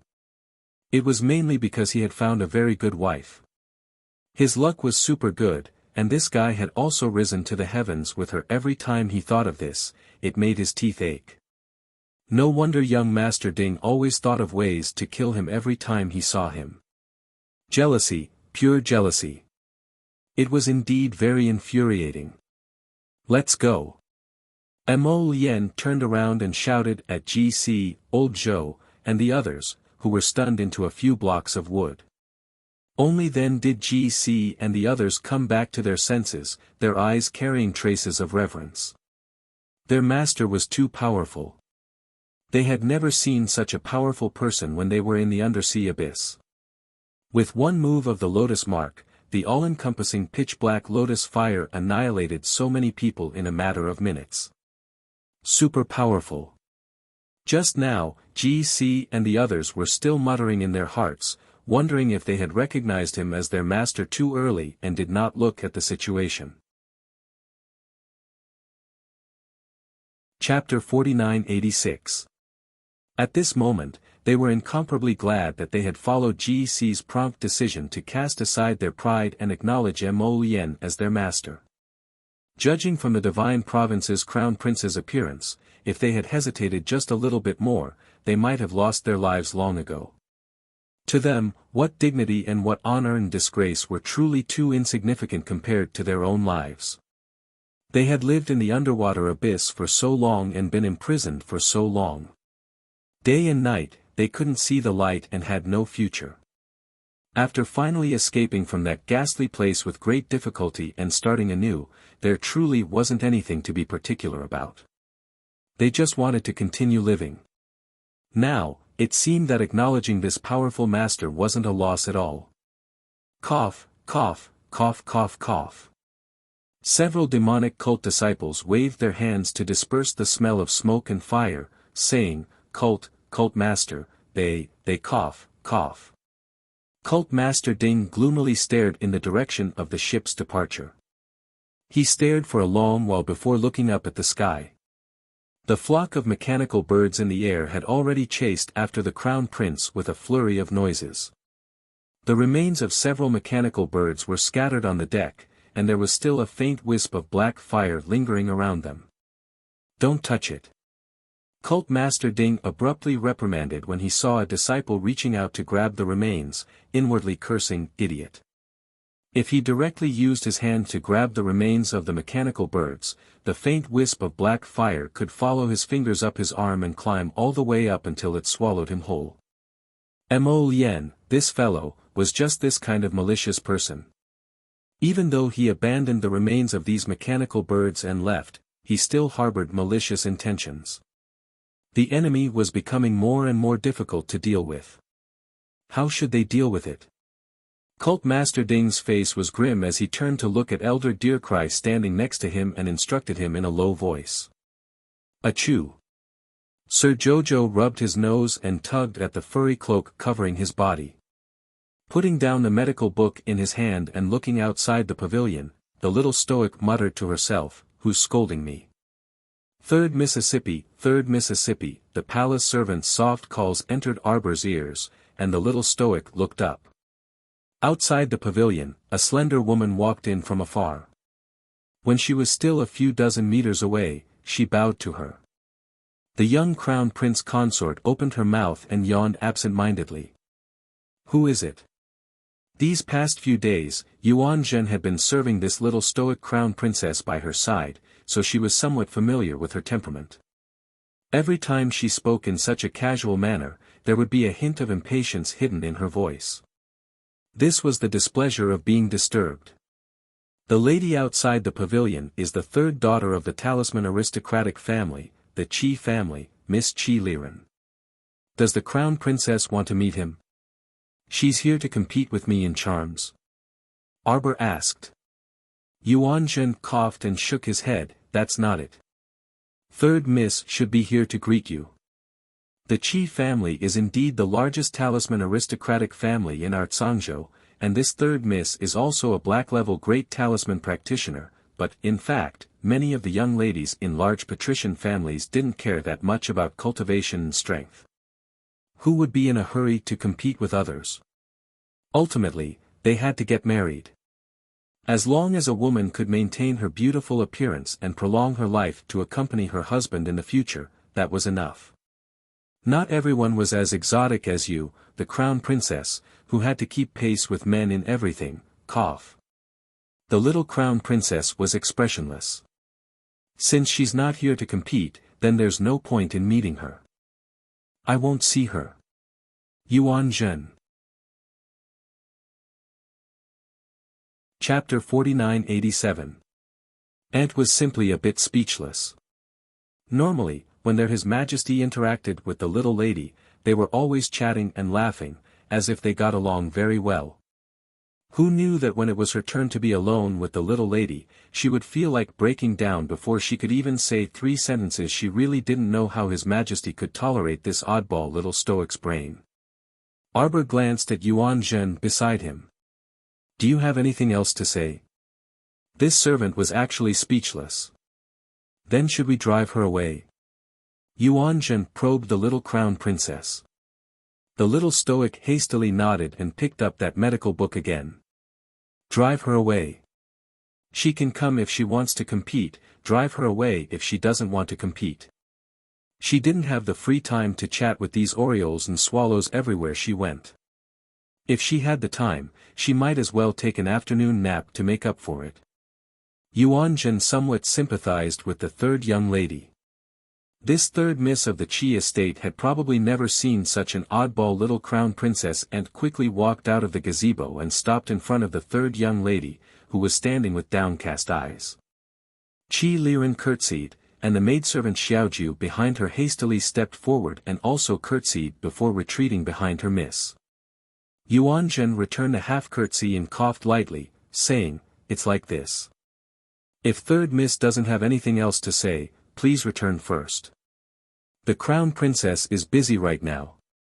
Qi Liren couldn't help but be startled, and she slightly raised her eyes to look at the figure inside the gazebo.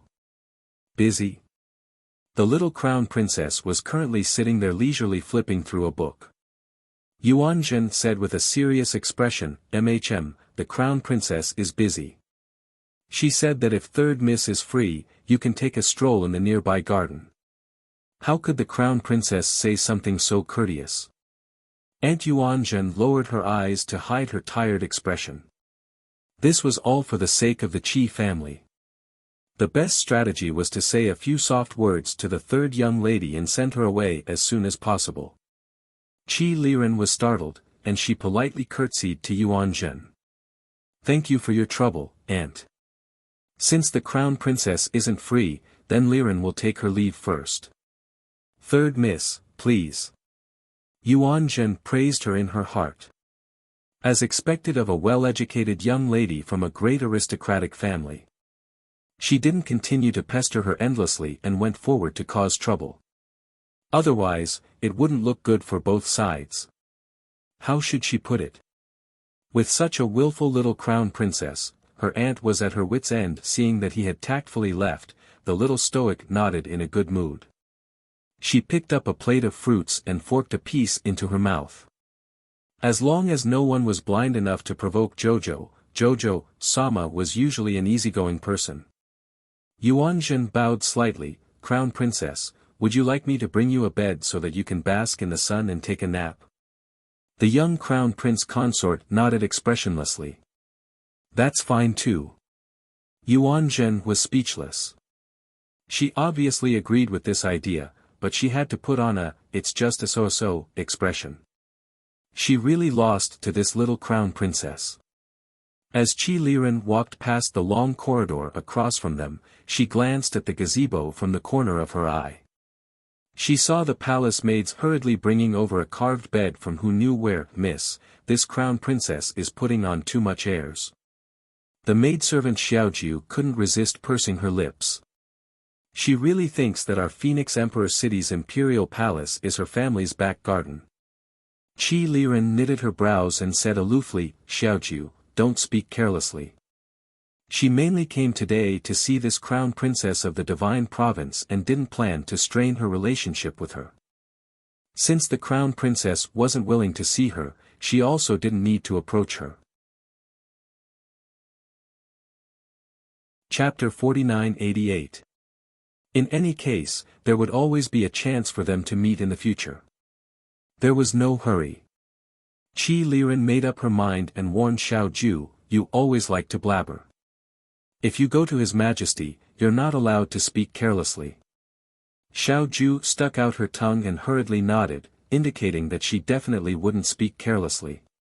The master and servant duo hadn't walked far along the palace wall when they saw Wu Ruame, dressed in a red robe with short sleeves. She was riding a large dog that was half the height of a person and was currently running towards them. Xiaoju cried out in alarm and hurriedly stood in front of her miss. Her small face was ashen and then white as she shrieked, "You, what are you doing?" Wu Ruame hurriedly tightened the noose around the dog's neck and uttered a "shoo." The large dog stuck out its tongue and panted heavily before stopping in front of the master and servant duo. Qi Liren took several steps back, her pretty face changing slightly. Wu Ruame was too outrageous. How could she ride a large dog and run amok in the imperial palace's inner court? Relying on His Majesty's trust in her father, she was so impudent. She simply didn't have the slightest bit of etiquette and demeanor of a noble family's young miss. Outrageous. Seeing that it was Qi Liren, Wu Ruame hurriedly smiled and said, "I didn't scare Miss Qi, did I? Miss Wu, this dog of yours?" "Oh. This large dog. I bought it the day before yesterday when I was visiting a newly opened spirit beast garden. Doesn't it look very majestic and domineering?" Wu Ruame smiled and patted the dog's head. "I really like it too much." Hearing this, Qi Liren couldn't help but inwardly roll her eyes. "Like hell I'd believe you." She didn't even know if half of this Miss Wu's 3 sentences were true. Not to mention that there had never been a spirit beast garden at the foot of the imperial palace. Even if there was one, a person could only form a contract with one beast in their lifetime. Wu Ruame already had a spirit beast by her side, so it definitely wasn't this large dog. It was also impossible to say that she only treated this large dog as a mount. This large dog was clearly a low-level spirit dog. Logically speaking, a beast that had already developed intelligence definitely wouldn't sully itself as a mount. Miss Wu swiftly jumped to the ground and cupped her hands towards the green-faced Miss Qi. She said with a forthright smile, "Miss Qi, you aren't angry, right? I didn't do it on purpose. I didn't hit you, did I? Don't touch our young miss." Xiaoju was like a mother hen protecting her chicks. She hurriedly stood in front of third young lady with her chest puffed out, as if Miss Wu's outstretched left hand was infected with some sort of virus. She had a look of disdain on her face. Wu Ruame was rebuffed. Embarrassed, she retracted her hand and coughed, "Then, if there's nothing else, I'll go first." Since others already despised her so much, there was no need for her to suck up to them and befriend them, right? She, Wu Ruame, had her own backbone, humph. Qi Liren rolled her eyes and suddenly said, "Miss Wu, you were riding a dog and running around in the inner court. It's not a big deal if you bumped into me. But if you offend that noble crown princess, I'm afraid His Majesty will be the first to punish you." Wu Ruame was stunned. She quickly turned around to look at Qi Liren. "Ah. Oh, right. I heard from my father that the crown princess of Shenzhou is here, right? Then I really have to meet her properly. Qi Liren frowned. Wu Ruomei's reaction was somewhat different from what she had expected. It seemed that this woman was rather shrewd. Chapter 4989. Miss. A skinny servant girl carrying a quiver of arrows on her back chased after her, almost bumping into Xiao Ju. Xiao Ju exclaimed and hurriedly pushed her away. How dare you? What's wrong with you, little girl? How dare you bump into my miss so recklessly? Although this servant girl's body was skinny, her strength wasn't small. She didn't budge at all after being pushed by Xiao Ju. Dili, Wu Ruomei hurriedly pulled the servant girl to her side. Didn't I tell you to slow down? I'm very familiar with this place, Miss Wu. Qi Liren frowned and said in a low voice, this is the inner court of the imperial palace. It's not like our ordinary household. It's really inappropriate for you to allow your servant girl to run around and yell at the palace walls. It's better to teach her more on a daily basis. Wu Ruomei turned her head to look, only to see Qi Liren leave with Xiao Ju and her servant girl after leaving these lecturing words. So serious. The maidservant beside young Miss Wu curled her lips and said. Her voice was neither loud nor soft, just enough to fall into the ears of the master and servant who were leaving. Miss, Prime Minister Wu's daughter is too rude. Even the servant girl beside her is unbearably vulgar. She has a good life. Prime Minister Wu had always regarded this daughter as the apple of his eye. Now that the Prime Minister was highly valued by His Majesty and had a meteoric rise, the entire Prime Minister's estate would rise with him. Miss Wu's impetuous temperament, do you think she'll have a conflict with that person? Qi Liren pursed her lips, a faint smile appearing on her lips. It's hard to say. However, thinking of Wu Ruomei's strange reaction just now, Qi Liren couldn't help but frown again. Let's wait and see on the other side. Wu Ruomei rode the big dog to the vicinity of the garden. She hurriedly put away the big dog and quickly ran towards the pavilion. Before she could get close, she was stopped by a few palace servants. Shoo, lower your voice. Wu Ruomei couldn't help but lower her voice, her eyes darting towards the pavilion. The crown princess is resting there. The palace servants nodded in unison. Although they hadn't taken care of the crown princess for long, the little crown princess's temperament seemed to be very easy to control. She liked peace and quiet. Don't provoke her for no reason. Even if you did, don't provoke her too much. Otherwise, once she retaliated, there was a 99% chance that you would die. For example, yesterday, there was a courting palace maid who poisoned the little crown princess. The first 2 times, the little crown princess ignored her, but the 3rd time, she smacked her to death. Even her family was executed by His Majesty in a fit of anger. She was really unlucky. Now, His Majesty wanted to investigate further to find out who was the one who could not tolerate the little crown princess. I reckon that another batch of people will die if they find out. Wu Ruomei giggled and said, hey, I'll sneak over. I won't disturb her, and I won't make things difficult for you, okay? No, Miss Wu. A palace maid hurriedly waved her hand and said, if the little crown princess is woken up by someone, she will be angry for the whole afternoon. The corner of Wu Ruomei's mouth twitched. Then I'll wait for her here. Hey, bring me a chair. I'll sit here for a while and wait for her to wake up. The palace servants looked at her speechlessly. In the end, they couldn't dissuade the Prime Minister's daughter. They brought her an old-fashioned wooden armchair and placed it opposite the pavilion. Miss Wu sat down on the old-fashioned wooden armchair with a golden knife. Unfortunately, this was a shady place, and there was always a chilly wind blowing behind her neck. It was really not as good as the little crown princess pavilion. It was sunny and warm, and there were curtains hanging around to block the wind. Chapter 4990. Wu Ruame sat there for more than 2 hours and sneezed several times in a row. She didn't know whether to laugh or cry at the royal servants who rushed up to cover her nose. The young crown princess didn't wake up until the end of the afternoon. At that time, the sun was gradually setting in the west, but the sunlight inside the pavilion had also dimmed considerably. Wu Ruame quickly jumped up and moved her frozen hands and feet. She was truly miserable. After sitting here, those junior royal servants had been squatting around her. Whenever she made the slightest noise, someone would immediately come up to cover her mouth, cough. Yuanzhen coughed and bowed to whisper, "Crown Princess, are you awake?" The young Crown Prince Consort was a little confused. She flipped over and sat down on the couch, a hint of bewilderment on her face. Yuanzhen's mouth twitched. According to her understanding of the young Crown Princess, it would take about 7 to 8 minutes for the Crown Princess to return to her senses. Arbor yawned and looked up at Yuanzhen. "Why hasn't Duan returned yet?" "His Majesty is receiving the envoys from the barbarian tribes today, so he might come back a bit later."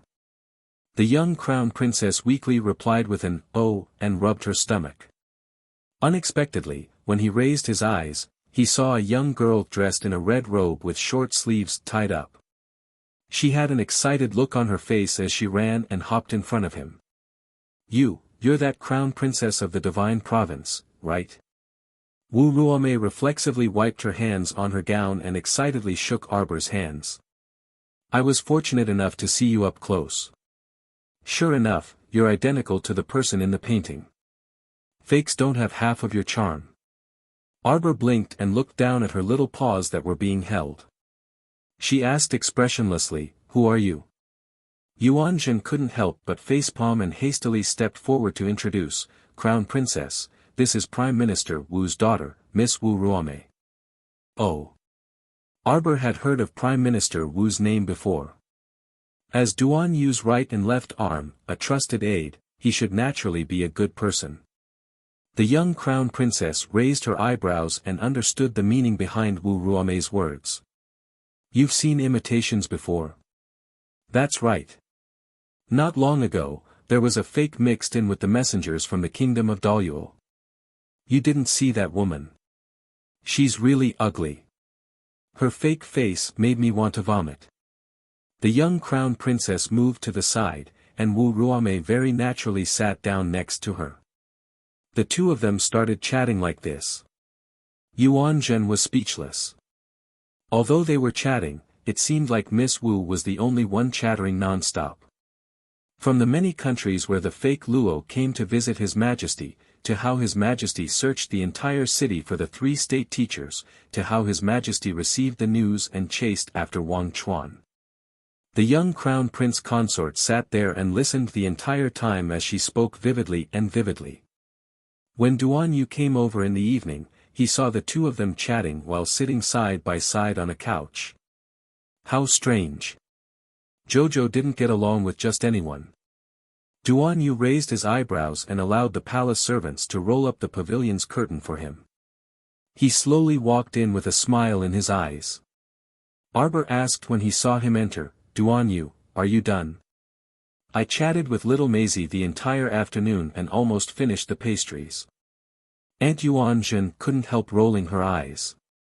The Crown Princess's N.O., is that so, didn't exceed 20 words, and she even said that she chatted with someone the entire afternoon. What a joke. Duan Yu's gloomy mood instantly brightened, and he quickly walked up. Chapter 4991. Don't eat so many pastries. It'll be dinner soon, Duan Yu said with a chuckle. Every time Jojo was gluttonous, she would reveal an expression of, "This thing is just a so-so," or, "I only eat a bit occasionally." Her earnest little face looked comical. She was clearly a foodie, yet she was unwilling to admit it. Arbor looked down at the pastry she was holding and then glanced at the disapproving Duan Yu. She silently tossed the pastry onto the plate and retracted her paw to pat off the pastry crumbs on her fingers. "I didn't eat much." Crown Prince Consort, you ate several pieces of pastries while listening to Miss Wu's story. Aunt Yuanzhen hurriedly said, this servant has already reminded you 3 times. If you eat too much, you won't be able to eat dinner and will easily suffer from indigestion. The little crown princess glared at this person who was undermining her and then angrily checked her pulse. I'm very well. Duan Yu curled his lips and couldn't help laughing when he saw her small movements. His gaze swept over Wu Ruomei, and she hastily bowed and said, Your Majesty, Ruomei should return home for dinner, so I'll take my leave first. Duan Yu nodded indifferently. Wu Ruomei had just turned around and walked 2 steps when she suddenly turned around and ran up to Qiao Mu in high spirits again. Crown Prince Consort, tomorrow's weather is pretty good. How about we go for a walk together? I want to hear the Crown Princess talk about my idol, Commandery Princess Wushuang. I heard that Commandery Princess Wushuang established a Tiger Wolf battalion that is especially invincible and incomparably powerful. Duan Yu expressionlessly looked at this Miss Wu. This fellow opened her mouth and seemed to want to continue chatting with Jojo on the side. Sir Jojo nodded repeatedly like a chick pecking at rice. When she heard Wu Ruomei talk about Commandery Princess Wushuang, she also hummed several times in agreement. Duan Yu was speechless and quietly asked Aunt Yuanzhen, who was standing on the side, the Crown Princess has been chatting with Miss Wu like this entire afternoon. Yuanzhen nodded decisively. He stretched out his palms and flipped them back and forth. It definitely won't exceed 20 words. Miss Wu has made 3 pots of tea. This servant thinks that she won't be able to eat dinner. Duan Yu's mouth twitched. Escort Miss Wu out. Wasn't he a chatterbox? When he thought of this, Duan Yu couldn't help but grit his teeth. He had miscalculated to the extreme. In fact, it was easy for a chatterbox to get close to Jojo. For example, Mo Lien was shameless and clingy. Her sweet words and honeyed words seeped into Jojo's life bit by bit. Before Jojo even realized it, she had already been tricked by Mo Lien. Bah, shameless bastard. Look at Wu Ruomei. As soon as she started talking to Jojo, it was as if she had opened up a chatterbox. There was no stopping her. If things went on like this, how were they going to eat dinner? How baffling. Yuanzhen suppressed the smile on her lips and quickly walked up. She curtsied at Miss Wu and said gently, this servant will escort Miss Wu out. Wu Ruomei quickly waved her small hands and stammered, no need. There is no need to trouble Auntie to escort me out. Ruomei will take her leave now. Strange, why did His Majesty's expression look so volatile? Could it be that she spoke too much with the Crown Princess and provoked His Majesty's displeasure? Wu Ruomei quickly left. She turned back every 2 steps and waved at Arbor while calling out, Crown Princess, Ruomei will come find you tomorrow. The little Crown Princess expressionlessly waved her paw. Chapter 4992. Splash. After the sound of water splashing, a few corpse fish that were half hanging on the boat were kicked into the water. The water source near the River of Forgetfulness is severely polluted, Shen Wu said with a serious expression. Looks like we don't have to wait another 3 years for this place to be eliminated due to the harsh environment.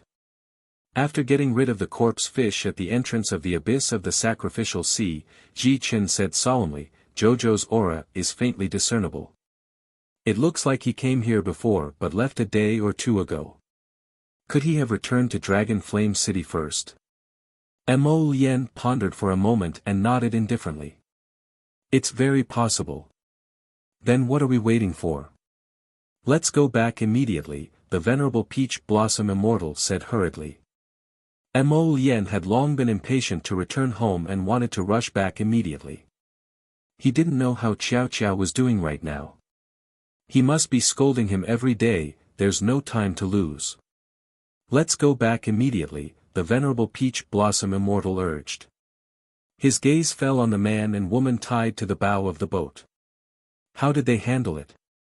Since we've asked clearly, there's no need to keep them. Mo Lien responded apathetically, and after sweeping a glance at Shen Nangui and the others, he shifted his gaze back to where he came from. Shen Nangui was startled. He stammered and hurriedly made a sound. GC impolitely glared at him and lifted her hand to remove the ball of cloth from his mouth. Your Highness, we've already told you everything we know. We'll tell you everything we know. Please let the two of us live. When Crown Prince Mo heard this, he turned around and swept them a cold glance. Such a bone-chilling gaze caused Shen Nangui and Lily to shut their mouths, no longer daring to speak carelessly. The Crown Prince in front of them had a cold and threatening gaze. It was as if his entire body was emitting a frosty aura. He was so magnificent and dazzling that no one dared to look at him directly. Your Highness, I also know that the Kingdom of Daluo is planning to secretly attack Dragon Flame City, Lily Zero said, her body trembling uncontrollably. Lily Shen Nangui turned pale with fright and tried to get up to cover Lily Zero's mouth. However, GC's movements were too fast. She pushed his hand back and said, behave yourself. Don't get touchy as you please. Mo Lien gloomily stared at that woman in ragged clothes, who cut a sorry figure from head to toe, and who was covered in bloodstains. This woman had fallen into the sea several times before, and her head had even knocked against the deck of the boat several times. Although the wound on her head had already scabbed over, the dirty, unidentifiable bloody scar was extremely unpleasant to look at. Lily Zero had a tactful expression on her face as she cried out, I overheard it. When the Grand Imperial Preceptor was discussing with the monarch, I just happened to hear a few words. They're secretly plotting to attack Dragon Flame City. I'm not lying. Bastard. Mo Lien's cold gaze swept past the emaciated Shen Nangui. She suddenly raised her hand and sucked him under her feet. Shen Nangui only felt an irresistible force pull him over. His body was involuntarily pulled over by the suction force. Why you guys? Shen Nangui could not help but exclaim. When he felt his head being grabbed, his face turned pale. Mo Lien did not want to search his soul at first. There was something strange in this person's consciousness. Chapter 49-93. However, she couldn't be bothered with that right now and directly pulled him up into the air. Halfway through the soul searching, Mo Lien sensed that this guy's soul was about to explode, so she directly sent him flying with a kick, tossing him far into the sea. After the tremor subsided, huge waves crashed towards their small boat. Fortunately, Hu Shichen was prepared and blocked all the splashes outside the defensive barrier. When Mo Lien returned with a grim expression, Hu Shichen asked, how was it? We only searched half of it. That restriction is very strong, so we were lucky to be able to search half of it. Then what should we do now? Go find Duan Yu first. Hu Shichen thought he misheard and stared at Mo Lien dumbfoundedly. Find Duan Yu? Are you sure? Mo Lien nodded expressionlessly. Hu Shichen glanced at Mo Lien strangely and silently criticized in his mind, what kind of feelings does Mo Lien have for Duan Yu? The enemy was already about to reach his hometown in Dragon Flame City, yet he still leisurely said to go find Duan Yu first. That's right, with Duan Yu's friendship with him, he would probably send reinforcements. This place is closer to Tsang Province, and we can't summon flying beasts or use transportation talisman matrices right now. Let's go ashore first. They had to find Duan Yu first. It would be faster if he used a flying spirit beast to send them back. Moreover, his Dragon Flame City's defenses weren't that easy to break through. With 30,000 elites gathered in the city, unless the Kingdom of Duoluo sent 1 million soldiers to attack, Dragon Flame City should be able to handle it. How could a mere small grassland kingdom gather 1 million soldiers? In any case, Mo Lien didn't believe it. Hu Shichen nodded and coughed lightly. That's true. Finding Duan Yu for help seems more reliable. Alright then, let's quickly depart for Phoenix Emperor City. How many days do you think it will take? Within 2 days, Mo Lien replied calmly. It was precisely because it was fast that they should hurry to Tsang province to find Duan Yu. Otherwise, with the speed of the ship, it would take more than 10 days to swim back to the Divine Land slowly. He Chen patted Mo Lien's shoulder and said with a Brother Duan Yu will definitely help us. Mo Lien nodded. When she turned around, her eyes coldly swept over GC. For some reason, GC felt a flash of inspiration, and she instantly understood the meaning behind her master's gaze. She hurriedly raised her hand, and a cold dagger appeared between her fingers. Before Lily or Zero could figure out what was going on, she felt an incomparably cold sensation in her throat. When he lowered his head to look, the dagger had already slit his throat, drawing out an incomparably magnificent line of blood. Lily or Zero's eyes widened as she made a sound from her throat. Her expression was one of disbelief as she struggled to speak. Why? Why did he kill her? She had already explained everything about the kingdom of Daoyuo, so why did he still want to kill her? Unwilling to accept this, Lily or Zero collapsed heavily on the ground with a sorrowful expression.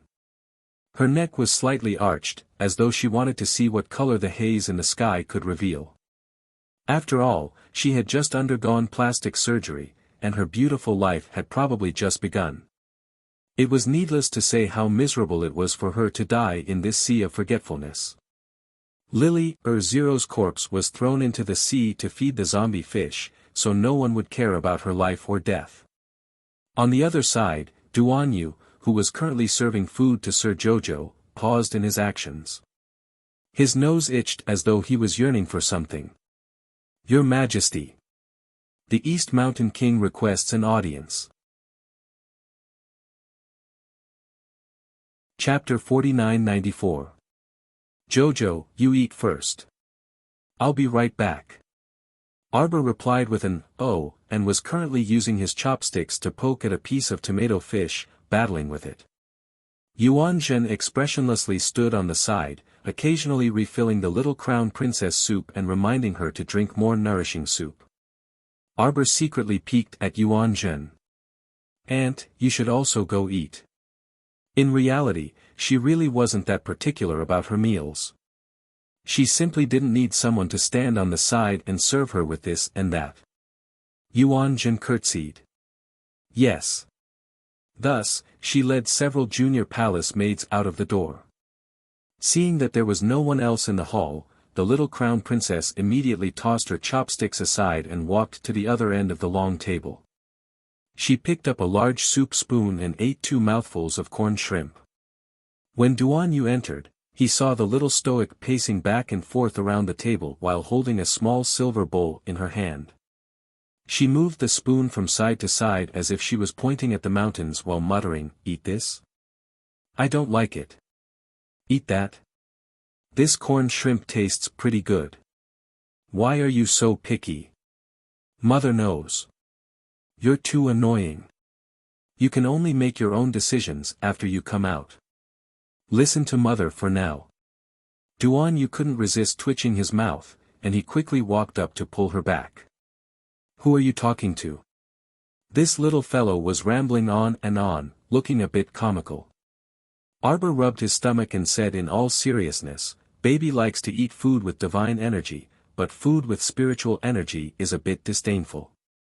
As for ordinary ingredients, he seemed even more disdainful. Duan Yu pursed his lips and said, he's as picky as his father. Right. Arbor's eyes brightened, and he immediately said to Duan Yu, he's like his father. He's picky and especially annoying. Duan Yu couldn't help nodding in amusement. Yes, especially annoying. Jojo, this is for you. He casually stuffed a small piece of exquisite spice into her hands. Light it to sleep at night. You'll sleep better and won't wake up in the middle of the night. Arbor was taken aback and muttered to himself, you know. For the past 2 days, whenever she closed her eyes, she would feel as if she was floating and struggling on the sea. Her sleep was very restless. Don't think too much about it. If our people have any news about them, they will naturally report back. Duan Yu paused and looked at her with a grin. You're overthinking things. Don't tell me you think they're already dead. Bah! Arbor rolled his eyes. Duan Yu couldn't help being amused. There's nothing wrong with their life lantern miniatures, so you don't need to worry. Perhaps they don't have a boat or a paddle right now. They can only hold on to a broken wooden board and float on the sea. They float for a while, float for a while, float for a while, float for a while, float for a while, float for a while, float for a while, float for a while, float for a while, float for a while.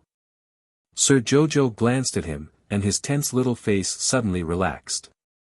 He laughed and said, "Liar. What happened just now?" "It's nothing, just some trivial matters." Duan Yu pulled her to sit down. "Eat some more." Achoo. The venerable Peach Blossom Immortal looked up at the clear sky. "Didn't you say we could reach in a day or two?" GC and the others were rowing the boat with all their might. When they heard his voice, they turned back to look. "My lord, we're going against the wind, so we're rowing slower. We can reach the shore at the earliest tomorrow morning. Hurry up, these conditions are simply too terrible. There's not even a shelter. Thankfully, it's not raining, or else we wouldn't even have a shelter." "Don't, just shut up." Mo Lien glared at him. Whatever he said came out of his mouth. Chapter 4995. That night, as they wished, they welcomed a violent storm. Prince Mo was in awe of the venerable Peach Blossom Immortal's mouth. Whatever he said came true without any hesitation. The few of them faced the wind and rain, working together in the same boat. In the pouring rain, they drifted along with the waves, bobbing up and down, swaying endlessly. GC and the other three took off their outer robes and sat on the boat. They held a jar in one hand and quickly filled it with water with the other. They hurriedly poured the water out of the boat. Mo Lien and Ji Chen each held an umbrella and sat expressionlessly at the side. They looked at each other wordlessly. Crown Prince Mo's heart was on the verge of collapse, and he was also very speechless. The venerable Peach Blossom Immortal was indeed a born jinx. He was used to tricking his teammates and himself. Look at this torrential downpour. Our small boat probably won't be able to hold on for much longer. MMPH. Before Ji Chen could finish speaking, Mo Lien abruptly stretched out a hand to cover her mouth. "You rascal, do you want this boat to be completely scrapped?" As soon as he finished speaking, a thunderous boom was heard from the horizon. A bolt of lightning as thick as a bull's mouth suddenly struck down, coincidentally landing on their boat. As a result, how could the entire ship withstand such a blow? In just a matter of minutes, the ship fell apart and scattered into the sea in pieces. The venerable Peach Blossom Immortal squatted on a wooden plank and looked at Prince Mo with a dumbfounded expression. Ji Chen. Mo Lien was so angry that she shouted his full name. "Will you die if you don't talk nonsense?" "Me? What the?" The venerable Peach Blossom Immortal looked at the sky, speechless. How could his words be so divine? How could he communicate with the heavens and summon the wind and rain with just one sentence? She wasn't his Chiao. Ha! Mo Lien glanced at him. "From now on, don't talk." Ji Chen glared at Mo Lien angrily. The two of them were now standing on a broken wooden plank, drifting forward in the wind and rain. Although they had activated their defensive barriers to keep the water vapor outside, the current situation was simply too comical. Moreover, when had the two of them ever been so miserable? The boat had been torn apart, and they had to use a plank as a stepping stone. Mo Lien glared at Ma Shichen again. "Don't talk." "I didn't say anything," Yuan Shichen said innocently. "Mo Lien, what should we do now?" GC and the others beside him were also lying on half of the wooden planks with dumbfounded expressions on their faces. They were still holding the jugs that they used to scoop water from before, and it seemed that they still hadn't recovered from the shock of the lightning flash just now. Mo Lien said expressionlessly. Fortunately, this place is not far from the shore. I plan to use the flying talisman to fly ashore. What do you say? Of course I'm with you. He-chan quickly said, so, you're going to abandon the ship and leave? What a joke, the ship had already been struck by lightning and thunder. If it didn't fly, would it really drift on the sea? Mo Lien really wanted to rush over and give him a good kick. Didn't he know why he would abandon the ship? Whatever that jinx said came true. At this moment, Mo Lien felt angry just looking at him. I didn't do it on purpose. The venerable Peach Blossom Immortal said sullenly, I was just saying. Who would have thought that the weather on the sea would change so suddenly? It suddenly started raining. Mo Lien was expressionless. She took out a few flying talismans from her sleeve and threw them to the others. Keep up. He couldn't be bothered to talk to Yuan Shichen anymore. If he ignored him and left him hanging, he would definitely complain to his wife when he saw his wife later. Notice, it's almost 11 o'clock when I'm back from working overtime today. I'll catch up on sleep first and catch up on the third watch tomorrow morning. I reckon that this month at the end of the year will be very busy. Chapter 4996. Zhe Chen hastily said to GC and the others with a grin, all right, don't lie motionlessly on the wooden plank. Everyone has a flight talisman. Keep up. GC and GC were overjoyed and hastily caught the flight talismans Mo Lien tossed over. They swiftly slapped them on their bodies and soared into the sky. They originally thought that they would have to expend their divine energy to fly, but now that they used flight talismans, they realized that it was a great fortune amidst misfortune. As they floated in the sky above the river of forgetfulness amidst the wind and rain, everyone's hearts ached a bit. Wasn't this too bitter? On the other side, Arbor slept until the middle of the night when she was suddenly jolted awake by a nightmare. She hastily sat up and curled up her legs while hugging her quilt. Her delicate brows involuntarily knitted together. Inexplicably, she actually dreamed that her husband was asking for help at sea just now. She must have dreamed of what she thought about during the day. How could her husband be hugging her thigh and sobbing pitifully? Misconception. Definitely. The little stoic cracked her small lips. This fellow laid down again and tossed and turned on the bed for a while. She heard the rustling of the rain outside the window accompanied by the whistling of the wind, so noisy that she couldn't calm down. The little stoic abruptly sat up. She couldn't sleep again. They couldn't have really met with great misfortune at sea as Duan Yu predicted, right? The little stoic muttered to herself before jumping off the bed and putting on her brocade shoes before heading outside. The rain outside was rather heavy, and the faint sound of a flute was faintly transmitted into the wind, sounding like weeping and complaining, drawn out and continuous. Arbor soundlessly left the room and took out an ink-painted umbrella from her inner world, following the sound of the flute forward. Pausing in the pitter-patter of rain, Arbor gazed at the figure in plain clothes inside the pavilion. She felt that his back was bleak, as if it contained endless sorrow. Arbor hesitated slightly, but she still couldn't resist walking into the pavilion with heavy footsteps.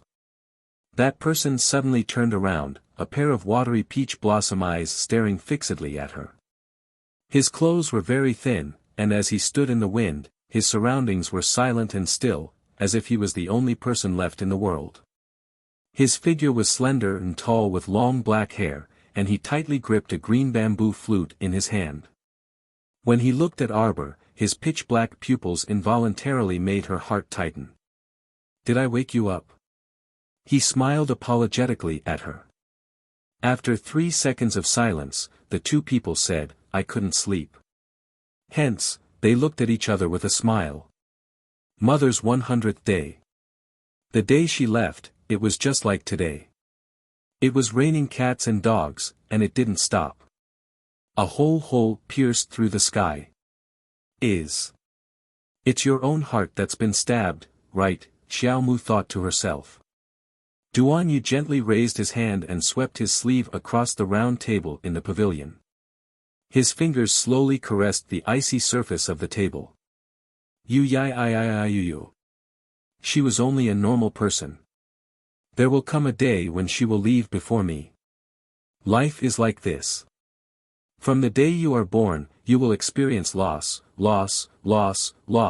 until there is nothing left for you to lose. However, your obsession is too heavy. You will always wonder if I could have redeemed everything if I had arrived a bit earlier that day. However, we don't have ifs. The little stoic stood behind him and listened silently. Her small hands involuntarily clenched. Who didn't have an obsession? Everyone had one. It depended on how you faced it.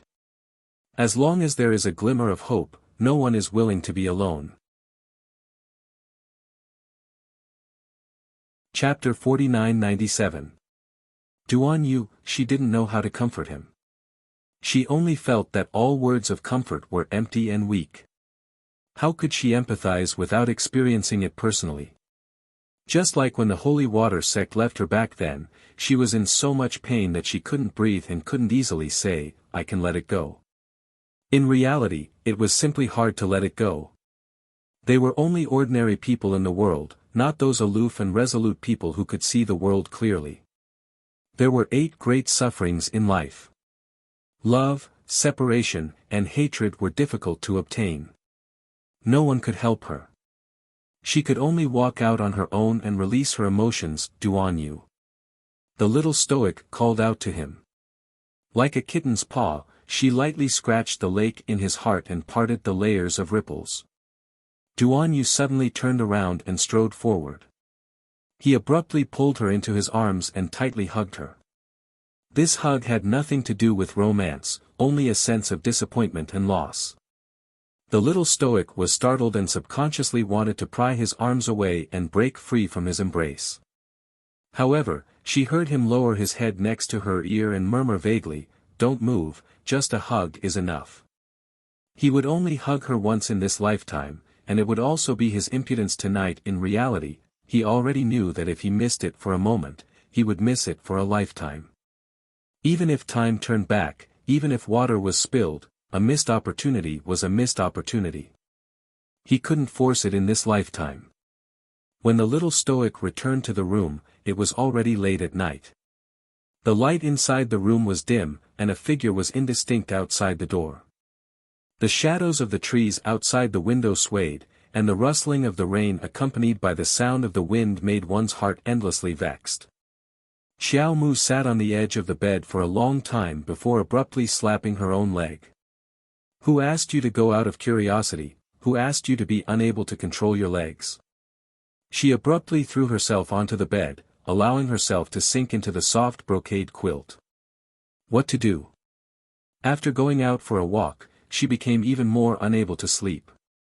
The little stoic tossed and turned on the bed, inwardly vexed. She felt that she wouldn't be able to face him tomorrow at all after that hug. Even the stoic face understood how deep and heavy this man's feelings for her were. The little fellow rolled around in the soft brocade quilt for most of the night. Finally, she couldn't hold it in any longer. She flipped open the blanket and jumped off the bed. After taking out pen and paper from her inner world, the little stoic sat down at the table. She hesitated for a very, very long time before writing a few words and rolling them out. She wrote a few more words and rolling them out again. Just like that, an hour passed. Looking at the sky, it was almost bright. In the end, he couldn't dawdle any longer. The little crown princess took a deep breath and wrote a line of words on the paper. Then, she covered the paper and walked out quickly. Outside the window, the morning breeze blew in. Under the paperweight was a thin piece of paper with 4 words written on it, "Go home, don't miss me." When he went out, the rain had already stopped. The puddles on the ground had yet to dry up. He raised his head to look at the sky. It was all gray and there was no sunlight at all. The little Stoic didn't close her eyes for the entire night, so she was a bit listless and dispirited. They followed the hollow flower hairpin corridor all the way to the east, intending to release the flying beast after they left the palace gate. However, she unexpectedly paused after turning a corner. She looked at the figure standing under the tree in the atrium, and an inexplicable sense of guilt arose in her heart. That's right, she was a coward who fled in defeat. She never expected that this person had already seen through everything about her and had been waiting for her here. The little Stoic's footsteps faltered, and she paced behind the pillar like a mushroom, unable to think of what to say. Chapter 49-98. Yet she heard that person call out loudly, "Jojo, good morning." With a radiant smile, he quickly walked toward her. The little Stoic hid behind the pillar, pondering what she should say without hurting his heart. In reality, if she didn't truly care, with the little Stoic's personality, she wouldn't have taken this matter to heart at all. She didn't want to treat him cruelly and inexplicably give him hope but also disappoint him. She also didn't want to be irresolute and make a mess of things.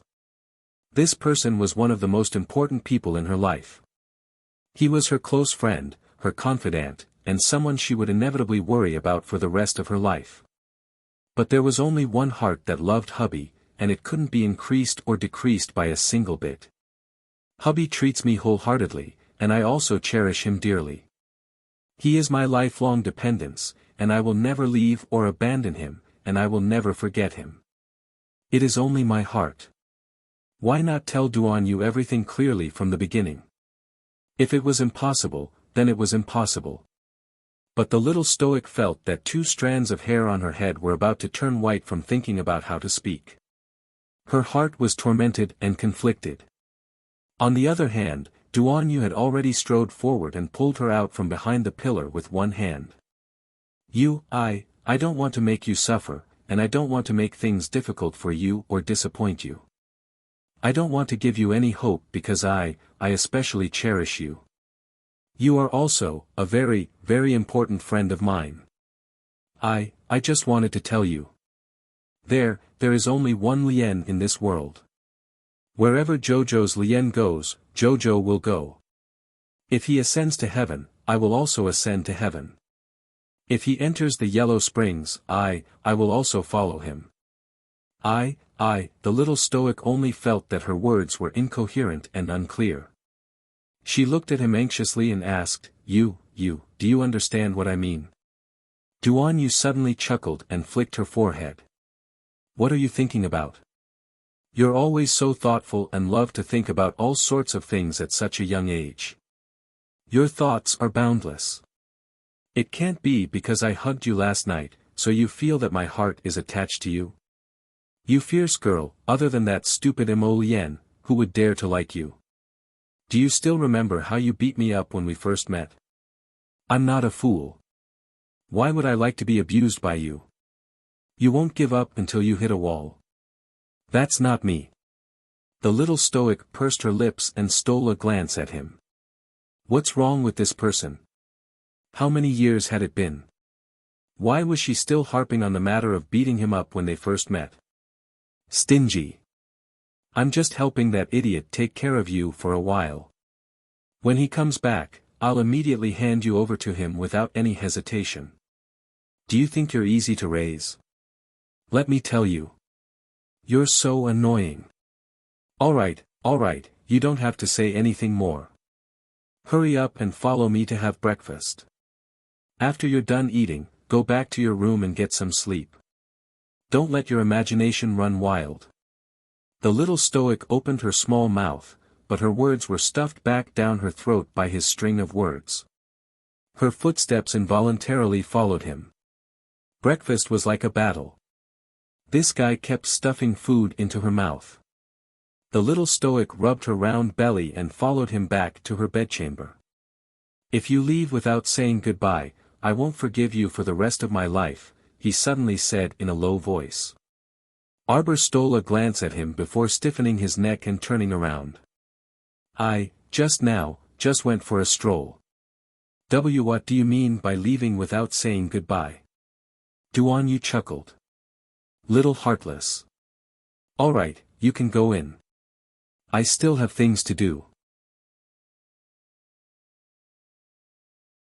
Chapter 49-99. Arbor replied with an "oh," and slowly walked forward. His gaze remained on her from beginning to end, and the playful smile on his face dissipated bit by bit as she left. It was as if the starlight had dissipated, leaving behind a long river of serenity that seemed endless and unending. In the end, he only watched her walk in with a serene gaze before closing the palace doors behind her. The heavy sound of the doors closing weighed heavily on his heart. He stared at those two tightly shut palace doors for a long time before turning around to leave. Today, he was no longer in the mood for court matters and didn't want to think about anything. He had accurately predicted that she would flee far away in defeat, but he still didn't predict that his heart would still be so unbearable in the end. He entered the study, closed the doors, and opened the windows. With a wooden expression, he picked up the brush and wrote a vigorous and forceful Jing character on the unfolded paper. If his heart wasn't calm, how could he calm his heart? Jojo said that she didn't want to give him the slightest bit of hope, afraid that he would feel unbearable. But how could she have known that perhaps, as long as there was the slightest bit of hope, it would make him happy instead? Even if he would still be disappointed or even despairing in the future, at least he once had that slightest bit of hope. He threw down the brush and dampened the Jing character on the paper. Like the ripples in his heart, they spread outwards. I'm sorry, Jojo. I lied to you. I only didn't want you to leave. I purely didn't want you to leave me at this time. I was worried, I was afraid that once I left, we would meet again as strangers in the future. I lied to you that I didn't have the slightest bit of feelings for you, those were lies. I can't speak of the 10,000 points of affection I have for you in my heart. I only wish to bury them deeply and not give you the slightest chance to see through them. I like you, my heart is pleased with you, and I can't help but want to get close to you. Even if it's just watching you silently, my heart is enough, and this life is enough. Arbor slept until nighttime before waking up, and he was actually a bit groggy when he got up. The little stoic pulled a taut face and brushed open the window in passing. She then heard indistinct, fragmented words. Did you hear? The 9th princess got into a fight with 2 women in the rear garden. Aya, lower your voice. Ever since the 9th princess married the prince of the barbarian tribe, she has been coming back to complain to His Majesty every few days. This is not a matter of a day or two. A little palace maid with a sharp voice snickered and said, why would His Majesty care about her? They all say that a married daughter is like spilled water. Not to mention that His Majesty is not even her biological brother. Even if he was, who would care about the life and death of an unfavored princess? Do you know who those 2 women are? Who knows? Prince Dua has so many concubines. These 2 must have been taken in recently. Can the 9th princess beat him? Is the crown princess awake? Yuan Zhen's voice came from outside the door. Come in. The young crown prince consort's voice was completely emotionless. Yuan Zhen entered the door and bowed. Before she could open her mouth, she heard the little crown princess say, Auntie, there are 3 gossips outside. Have someone drag them in. Yuan Zhen was taken aback, and she quickly turned around to give her 2 personal royal maids a look. Those 2 nimble royal maids hastily strode out the door and dragged in the 3 wailing junior palace maids in a short while, kicking them to the ground.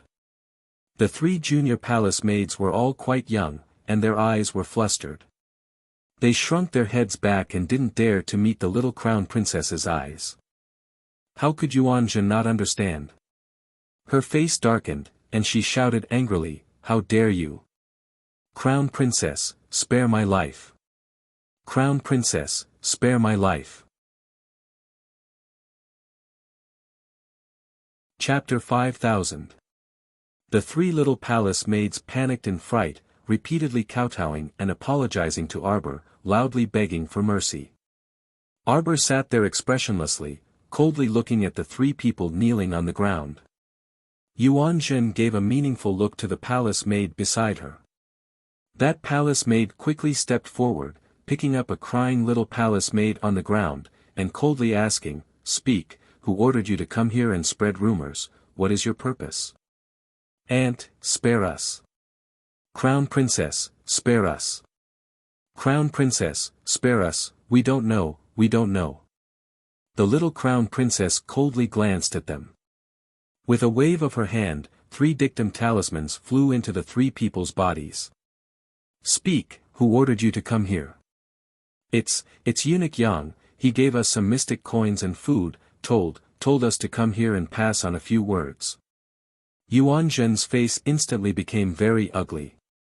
She naturally knew about this Eunuch Yang. He used to be a respectable person by Empress Lu's side, and now he was one of the most capable great eunuchs by the Empress Dowager's side. But he was properly on duty at Renchuan Palace, so why did he come to provoke the little Crown Princess for no reason? Didn't he know that the little Crown Princess was not someone to be provoked? He simply didn't know how stupid he was to do this. "Send someone to inform His Majesty." "Where is that Eunuch Yang?" the little Crown Princess coldly asked. Yuan Zhen only felt that things were not good, and her heart couldn't help but slightly sink. She quickly replied, "Eunuch Yang is the Empress Dowager's Renchuan Palace's eunuch."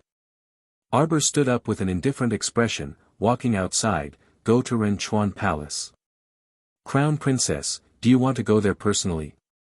Although His Majesty had never had any interaction with this Empress Dowager Lu after ascending the throne, and never liked her. But if the Crown Princess just went there like this, then Yuan Zhen repeatedly signaled to the palace maid behind her with her eyes. That person understood, quickly and quietly retreated, quickly running towards the front hall.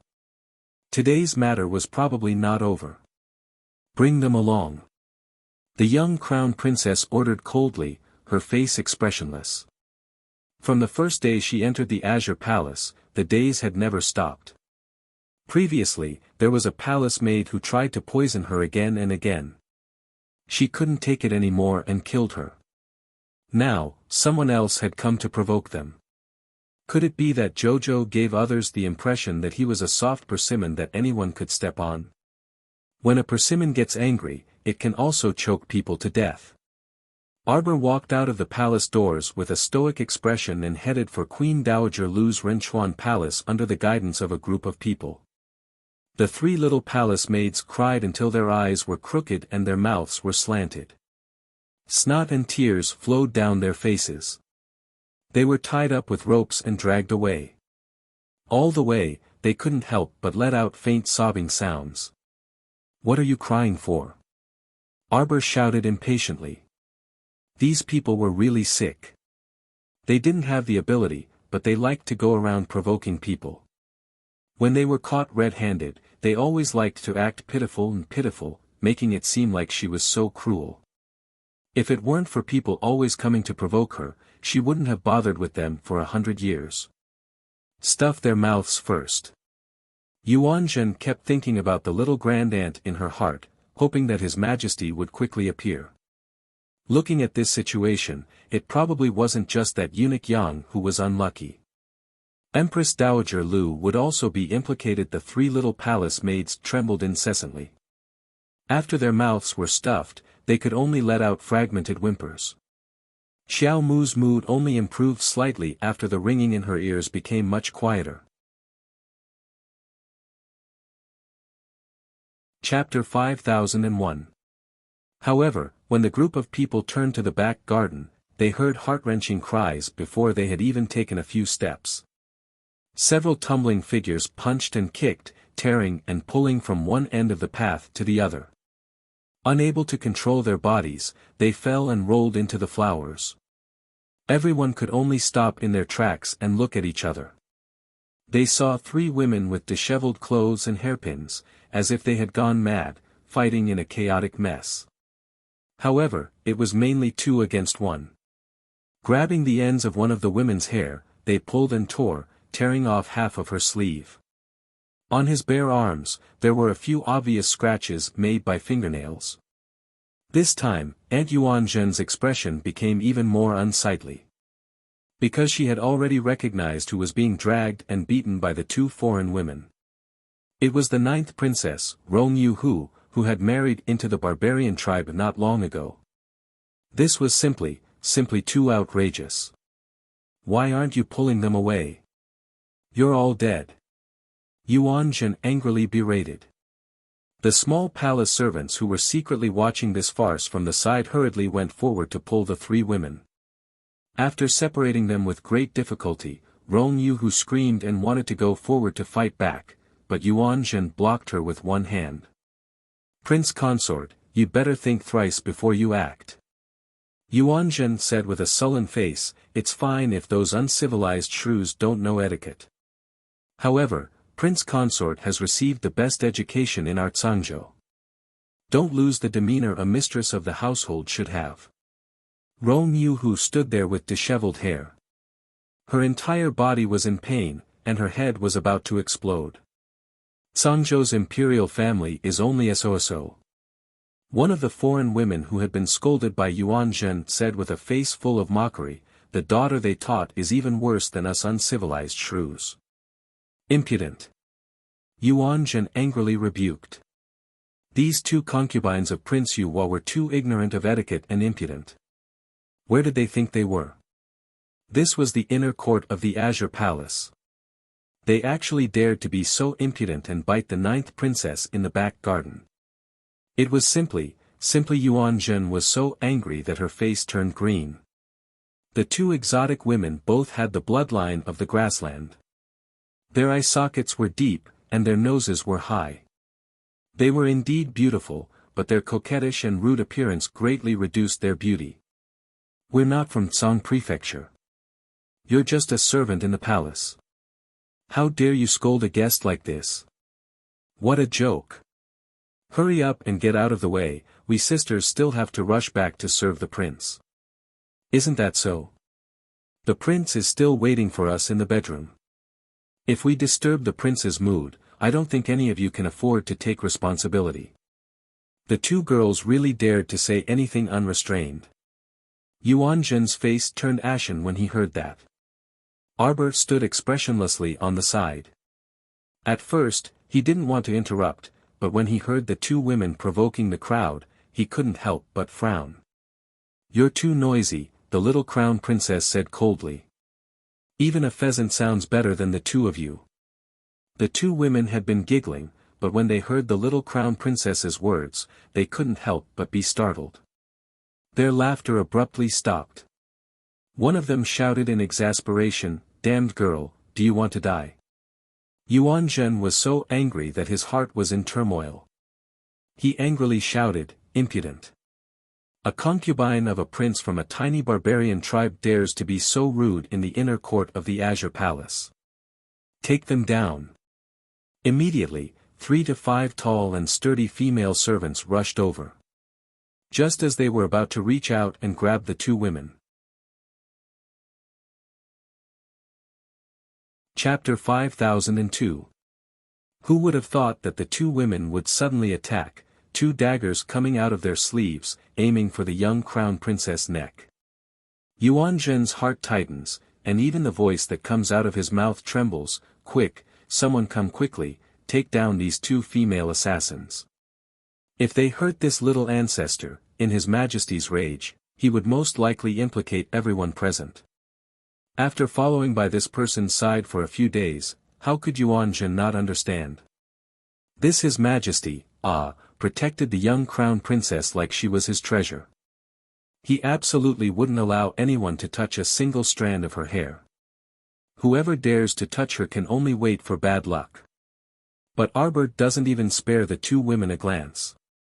She directly reaches out a slender jade hand and grabs the dagger that's coming for her neck with her bare hands. Crown Princess. Yuanzhen is so frightened that he almost kneels down in front of the crown princess. How could such a small hand that's like white tofu so casually grab the other party's dagger? Only to hear a dang sound. The young crown princess' jade hand is like a diamond drill, directly cutting off half of the dagger. The concubine's face is filled with disbelief. Yuan Zhen and the others' ashen complexions also slightly relax. Before they can even take a deep breath, they see the young crown princess fly straight up, like a nimble leopard, and send a flying kick out. She stupidly kicks one of the concubines in the face. Bang! That person is sent flying, her back heavily smashing into an evergreen tree. Her entire person rolls down from the tree in a very sorry state, groaning twice. How could she still get up?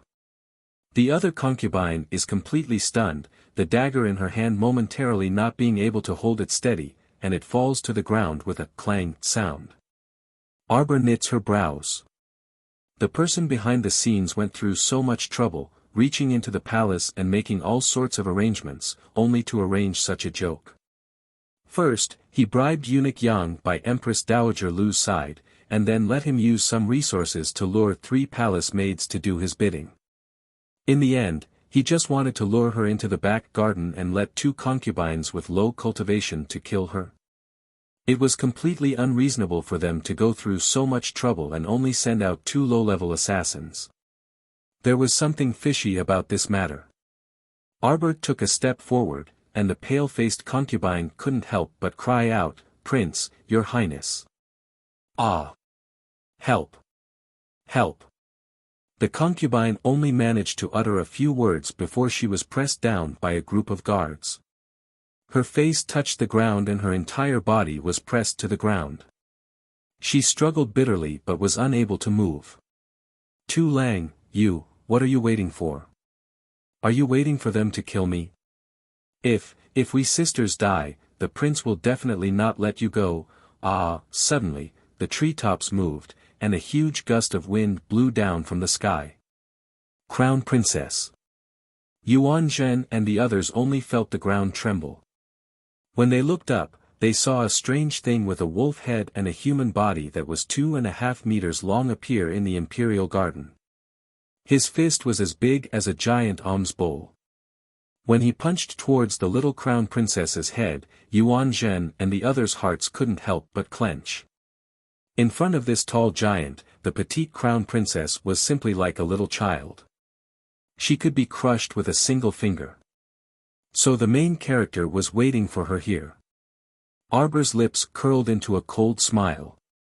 She leaned to the side and quickly dodged the big fist that was like a copper alms bowl. Everyone only heard a loud bang.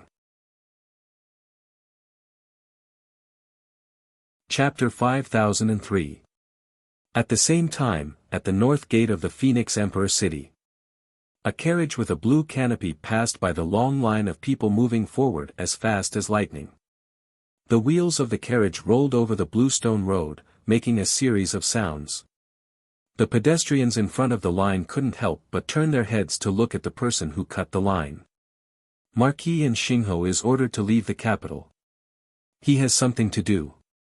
A fast horse came forward, holding a round token in his hand, and waved it at the guards. The 2 guards immediately saluted respectfully, glanced at the token, and hurriedly asked the pedestrians to move to the side. "Marquis, thank you. Please." Marquis and Xingho's carriage was about to pass through the arched bridge of the city gate. Just then, he heard a series of rumbling horse hooves coming from behind, followed by a cold shout, "Everyone, listen to my order. Take down Xingho." Hundreds of soldiers with spears and swords swarmed forward. In just a few seconds, Xingho's carriage was completely surrounded. The curtain of the carriage was gently lifted, and Xingho's thin old face appeared at the window. He smiled at a middle-aged bearded general who was chasing after him on a horse.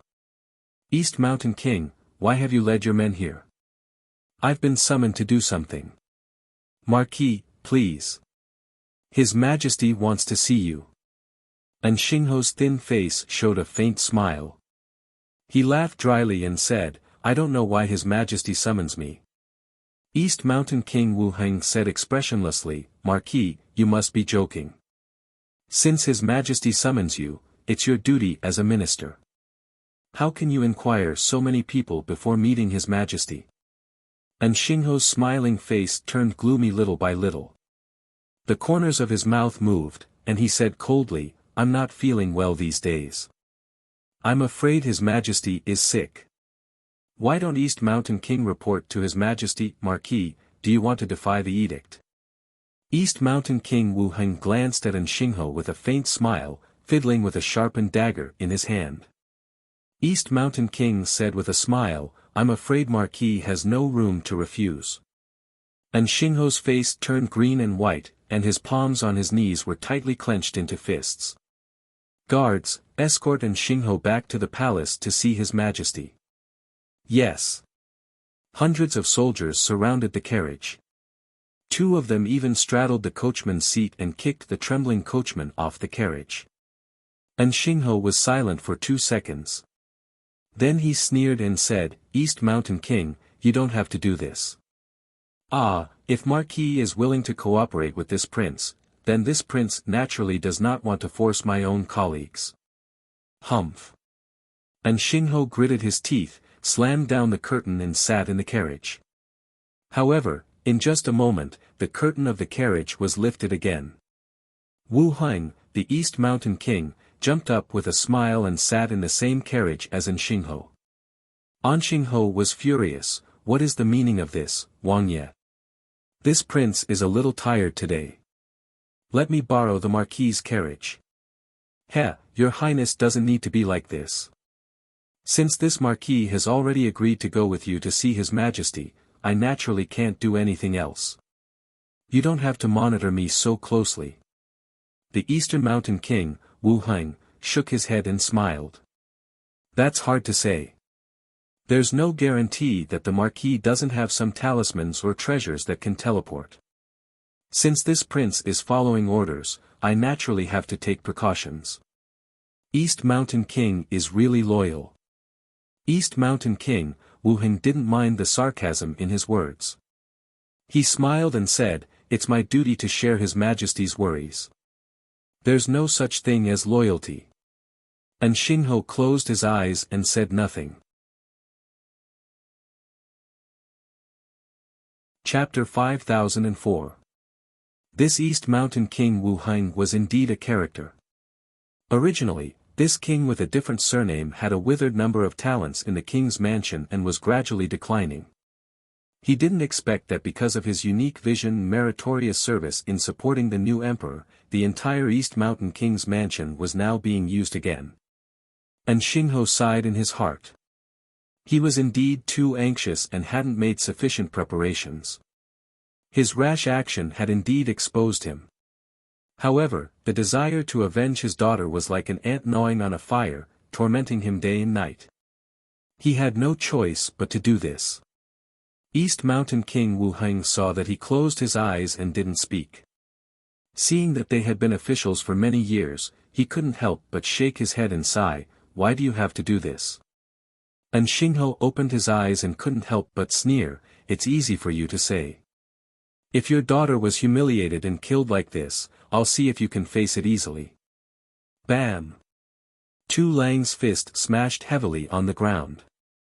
The cobblestone ground of the small path had completely cracked under his heavy punch. Everyone couldn't help but feel terrified. This person's external martial arts were like a meat shield and were quite sturdy and durable. Several guards rushed up and pierced their swords with spiritual power, but they couldn't cut through his external defense. On the other hand, this man with great strength swung his arm and flung the guards away, causing them to fall into the surrounding grass and flowers. Arbor leaned to the side to avoid his heavy punch and turned to glare at this person. Heh, being fat means you can fight? What a big joke. She raised her hand and slapped several defense talismans and gravity talismans on her body, wrapping herself properly.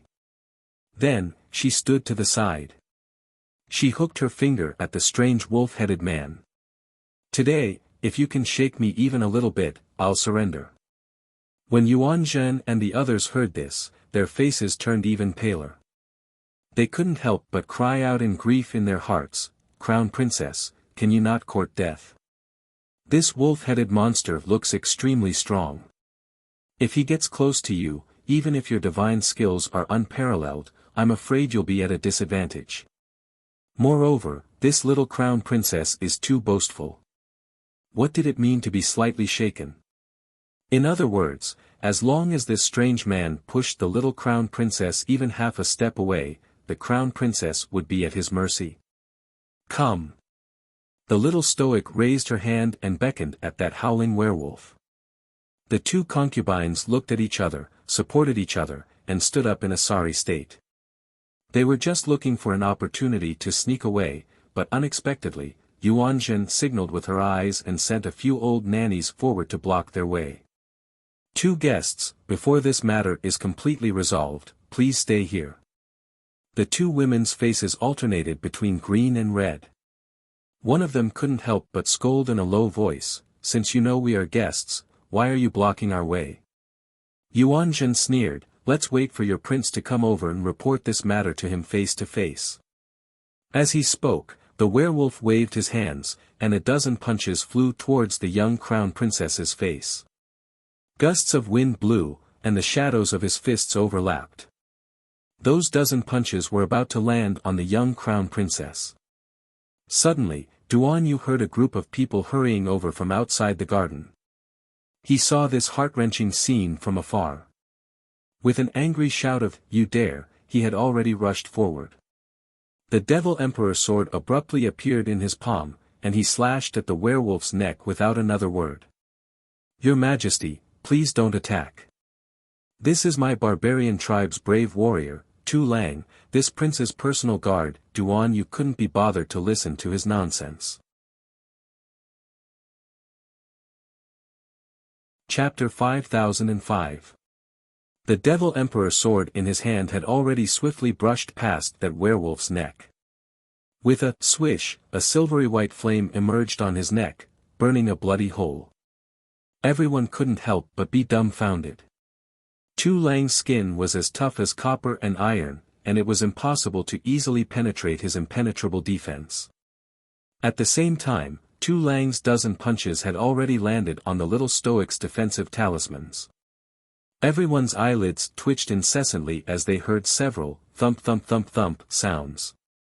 They watched as Tu Lang's attacks broke through the defensive barrier layer by layer. Seeing that the little crown princess's last defensive barrier was about to be penetrated, the crown princess seemed to be in imminent danger. Unexpectedly, the expressionless little crown princess took out another handful of talismans from her pocket and pasted them all on her body with several smack smack smack smack sounds. Layer after layer of defensive barriers appeared around her once again. Meanwhile, the gales that Tu Lang sent out were already exhausted and had no more strength to break through the little crown princess's defenses. Everyone couldn't resist twitching their mouths as they silently glanced at the silent crown princess.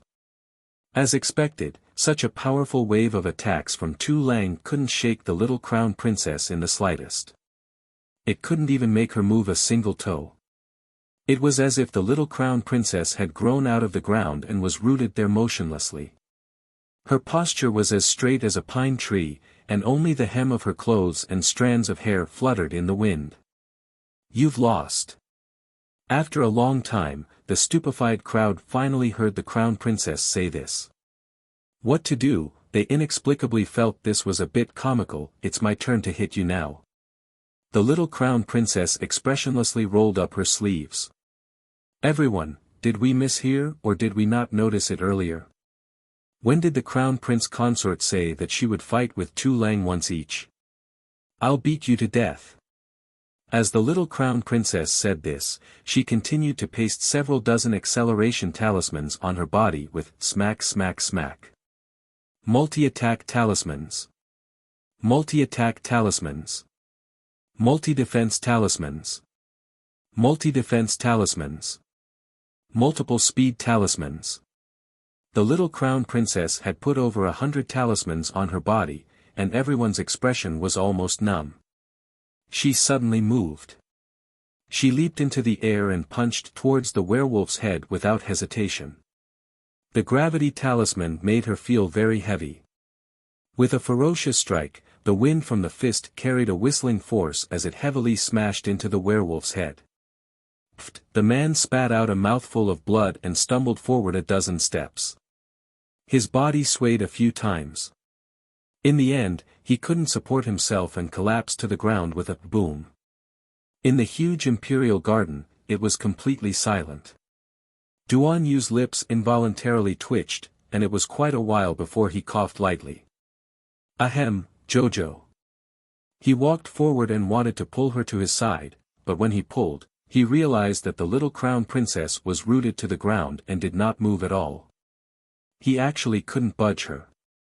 Duan Yu couldn't resist face-palming. How many talismans did this fool paste on her body? Wasn't this cheating and bullying? Prince Yuhua, who walked over with Duan Yu, felt his jaw nearly drop. He looked dumbfoundedly at the little crown princess and suddenly pointed at her and exclaimed, It's you. He had an impression of this person. The crown princess of the divine province, why are you here? He truly had an impression of this stoic-faced woman. Chapter 5006. Treacherous and vicious. Utterly unreasonable. When they first met at the academy, she kicked him squarely in the chest. No one else could do that, right? His brother, Prince Zulu, also died at the hands of this unkind little butcher.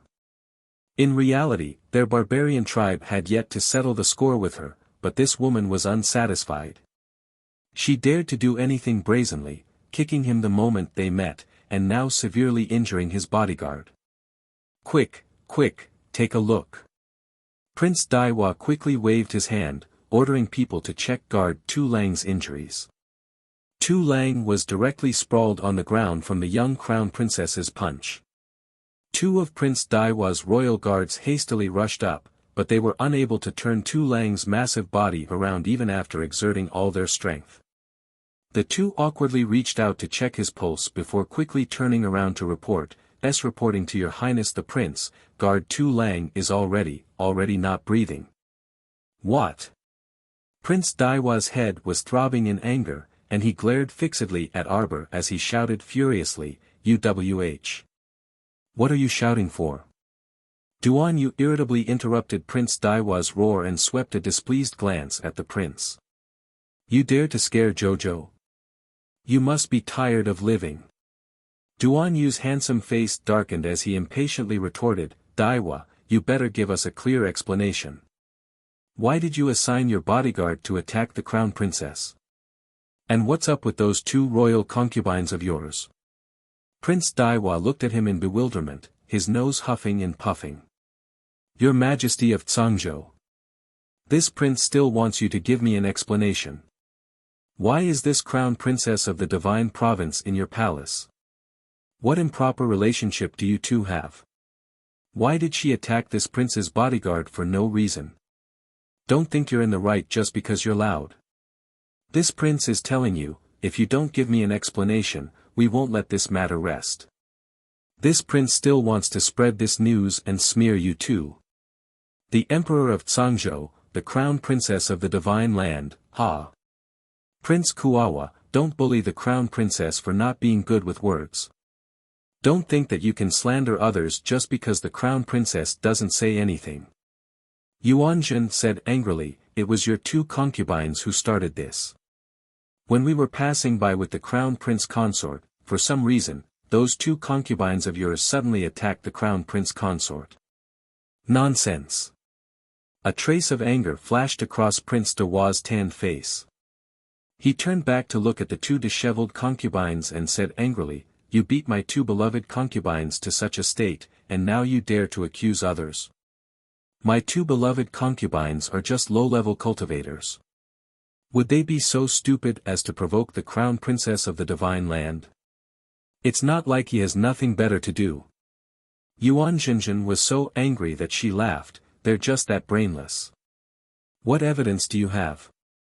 Prince Dewa roared angrily, looking like his intelligence had been insulted by Yuan Jin. Little crown princess took out a jade image talisman from her pocket and threw it into the air.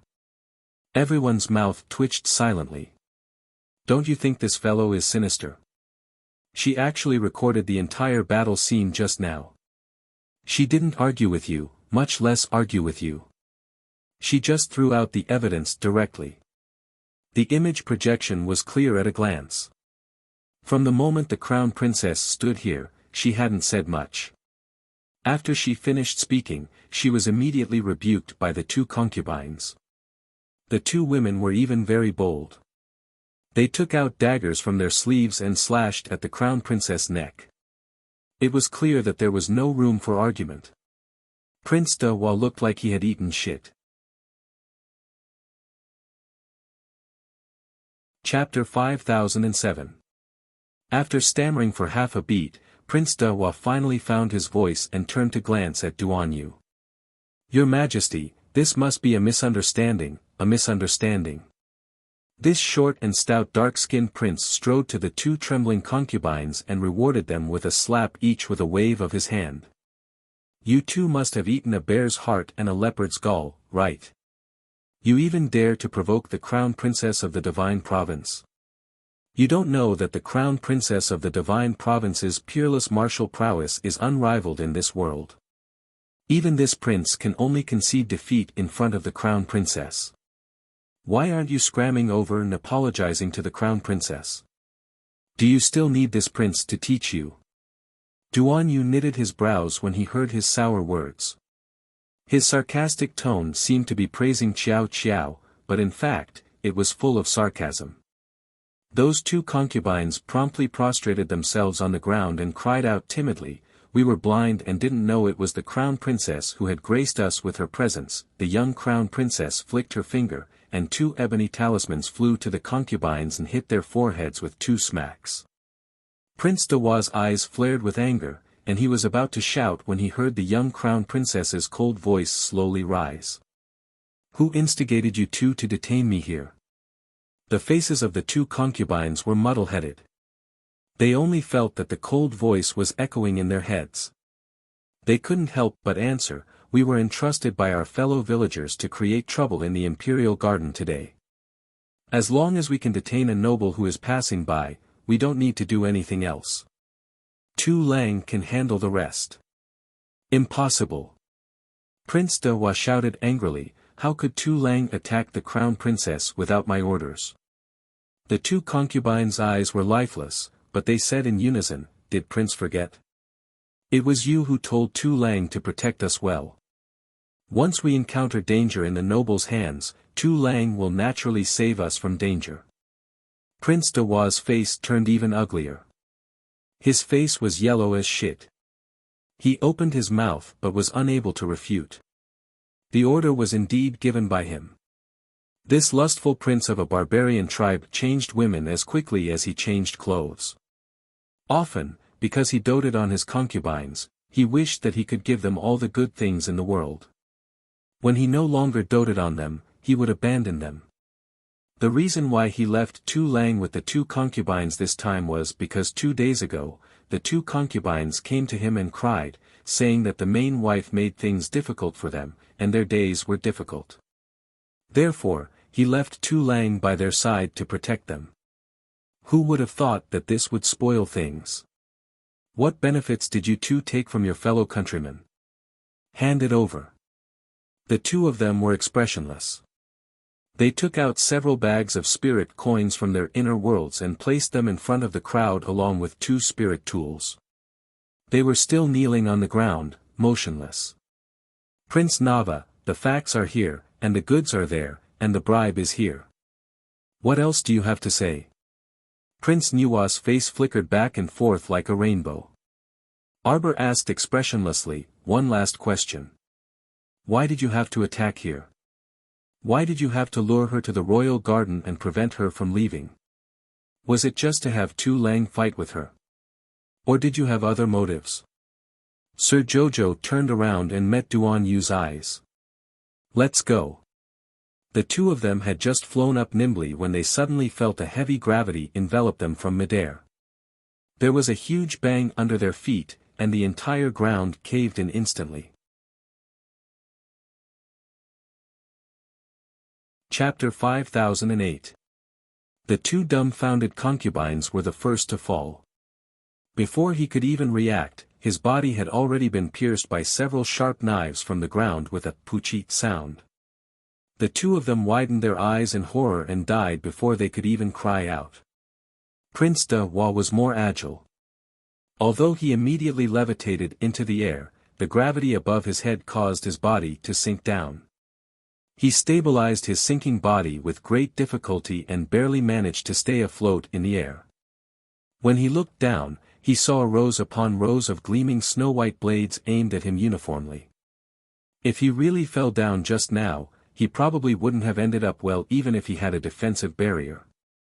When Prince De Hua thought of this, he involuntarily shuddered, and his eyes swiftly looked in Duan Yu and Arbor's direction. He couldn't help but be dumbfounded. Where are they? His Majesty Zhou and the Crown Princess of the Divine Province were both gone. Not only were those two people gone, but those royal maids and guards beside them were also gone. It seemed like only their barbarian tribes group was affected by the gravity at the scene. What the heck was going on? Where are they? Prince Nua roared, but his body suddenly sank down. This guy paled, and he hastily stabilized his body. The guards were currently channeling all the energy in their bodies to resist that gravity with bitter expressions, so how would they dare to speak rashly? When Prince De Hua saw that the guards were ignoring him, his face turned green with anger. He barely stabilized his body and roared, "What are you still standing there for? Hurry and clean up the blades below." Since the gravity couldn't be removed for the time being, what else could they do? They could only first destroy or fill up this pit of blades below. However, when Prince De Hua gave his order, everyone around him remained motionless with bitter expressions. It wasn't that they didn't want to clean up this pit of blades below, but that they couldn't move at all right now. Even speaking would affect the leakage of divine energy, let alone having them free up their hands to fill up the pit below. They were already having a hard time resisting the pressure and were struggling to hold on, so how could they have any other power to use? On the other side, the pitiful Prince Kawa felt the air in his chest dissipate a little after he finished roaring. His entire body was about to sink. He hurriedly placed his left foot on top of his right foot and gently stepped on it. He thought that he could go up 2 inches, but who would have thought he fell down a short distance again? Seeing that he was getting closer and closer to those sharp blades, his hair stood on end. How could the Emperor of Zhou and the Crown Princess of the Divine Land disappear in the blink of an eye? They must have escaped when they saw that the situation was not good. How could they leave their guests in such a dangerous place? Prince De Hua of the barbarian tribe. A cold voice came from above. Prince Kawa forced himself to raise his head. After a long time, he finally saw the two figures hovering not far away. Weren't they the cunning Emperor of Zhou and the Crown Princess of the Divine Land? He didn't see when these two people disappeared, and he didn't know when they appeared here again. Now that he was begging for help, his tone softened. "Your Majesty of Zhou, Crown Princess of the Divine Land, you two are finally here. Quick, give me a hand. Help is at the next stage. Crown Princess, please be clear. I definitely didn't do this matter of hunting you down. I have no enmity with you, so how could I bear to attack you, right?" Chapter 5009. Prince Hua. "Ah, yes, yes, yes. Crown Princess, please tell me," Prince Dua said hurriedly. "Are you convinced?" Prince Nuwa was dumbfounded. "Fuck, what do I have to submit to? This Crown Prince Consort is probably a lunatic. I'm asking you if you're convinced." I submit. Prince Kawa cursed inwardly. However, since he was under someone else's roof, he had no choice but to lower his head. Now that he had to rely on someone else to save him, he could only accept whatever they said. Compensation. Duan Yu's mouth twitched as a memory suddenly surfaced. Compensation. Otherwise, I will kill him. Go ahead and kill him. He's so stupid. He deserves to die. Hey, wait, what kind of compensation do you want? Fixed price, 100 pieces of low-grade magnetite for this dog's life. It was strange that he had heard the word compensation so many times. After not hearing it for so long, he actually missed it. Now that he heard it again, he felt an inexplicable sense of familiarity. As expected of a person, he would be so calm after receiving compensation. Just like him, when he heard the word compensation, he was completely unaffected if Prince De Hua knew what this Tsang Prefecture Emperor was thinking right now, he would definitely spit in his face. Of course you wouldn't feel anything. It's not like I'm asking you to compensate me. The list of compensation is here. You just need to sign it. The faces of the guards from the barbarian tribe were all slightly distorted. Their prince was sinking lower and lower than they were. When they looked down, they saw that their prince had fallen to the level of their waists. His legs were dangling, and he was only a hair away from the sword in the pit. The most important thing was that they were suffocating under the weight of the gravity. They were holding back their strength and were unable to free up their hands to help. What are you still considering? The little stoic said with a taut face, this place is restricted by gravity and space. Someone set up a triple-strength talisman matrix. If I don't help you, all of you will die. If we die in the Tsangzhou Imperial Palace, I'm afraid that His Majesty, won't be able to answer to the barbarian tribe. Jojo, go ahead and do what you need to do. I'll handle whether you hand it over or not. Duan Yu immediately retorted. You. Prince Nuwa only felt that he could not take even half a breath in his heart, his whole body suddenly fell down. His face turned pale as he screamed in his heart, it's over.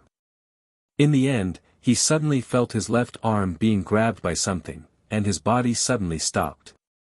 When he looked up, he was sweating profusely. It turned out that he had been entangled by a wooden vine. Beneath his feet, there was a gust of dense sword chi that was about to pierce through the soles of his feet. Prince Chao Hua was so scared that he almost peed his pants. Cold sweat also appeared on his head. The little stoic expressionlessly asked again, compensation. Compensation, compensation. Compensate. Prince Kawa was on the verge of breaking down. Why the fuck should I compensate? Who did I offend? Today's play had nothing to do with him at all. It was all those two concubines' fault for being greedy and not giving up on their evil intentions, causing him to be in this state. Sign it. The young crown princess tossed a scroll of compensation to Prince Kawa. With a curl, he dragged it from the air all the way to the ground. Prince Kawa's arm was held by the wooden vine, and he could barely move. He held back his tears and signed the form with trembling hands. He stamped his handprint and closed his eyes, unable to look at what was written on the paper. This was a prelude to emptying his little treasury. Arbor put away that scroll of paper and muttered to Duan Yu, we'll be waging war with the Heavenly Fate Empire later on. Stockpile more supplies and money for the army's provisions. Chapter 50-10.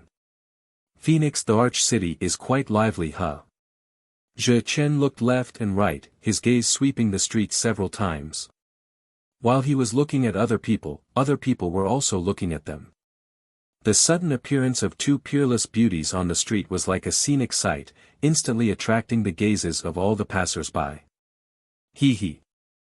Suddenly, a woman with gaudy features swayed her hips as she walked past the two people.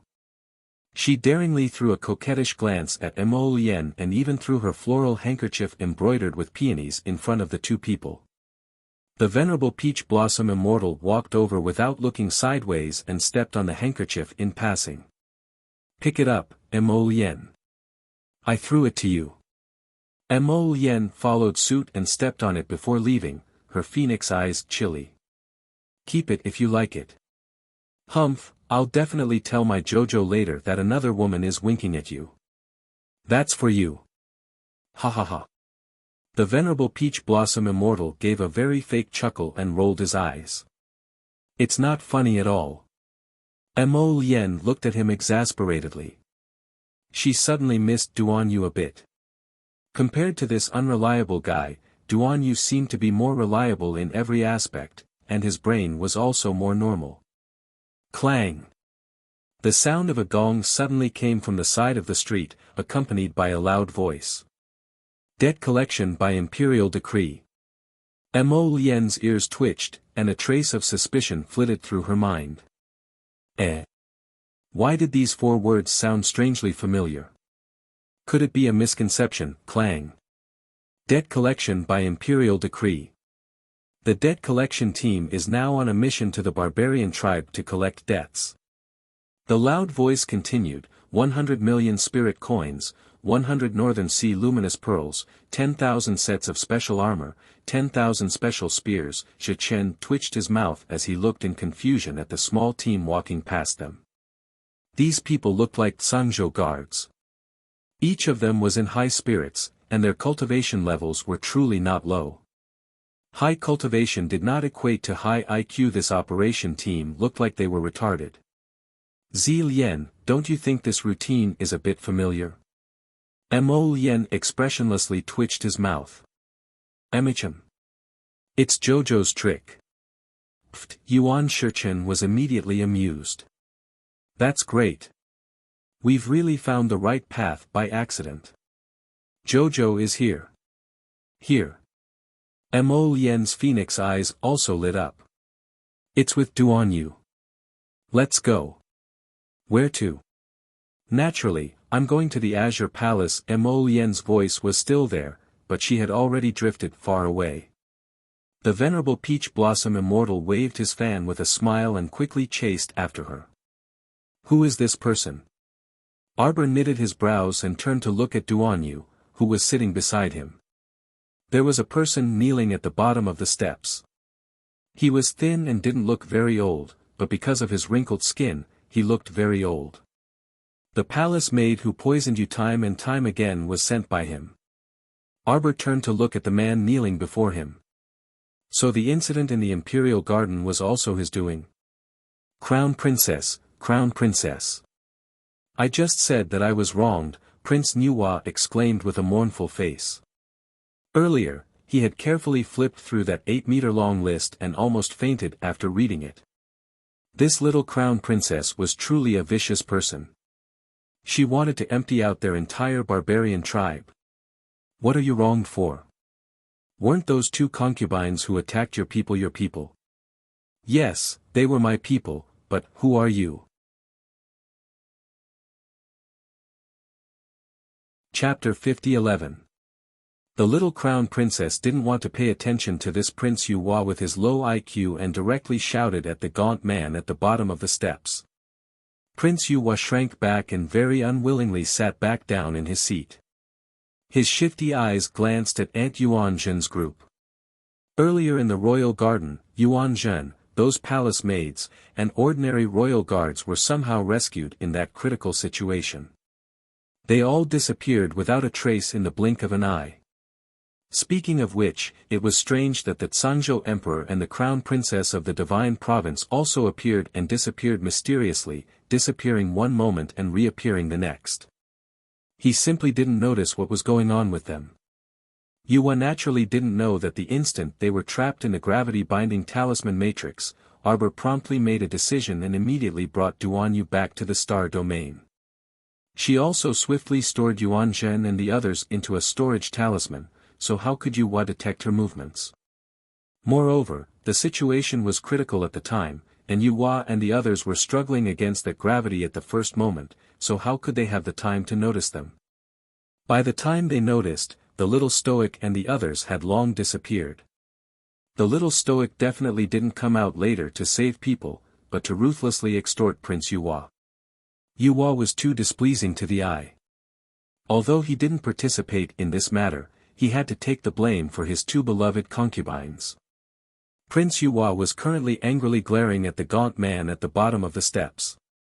He couldn't resist asking, "Who are you? Why aren't you replying? What methods did you use to bribe those 2 concubines of mine? Go in."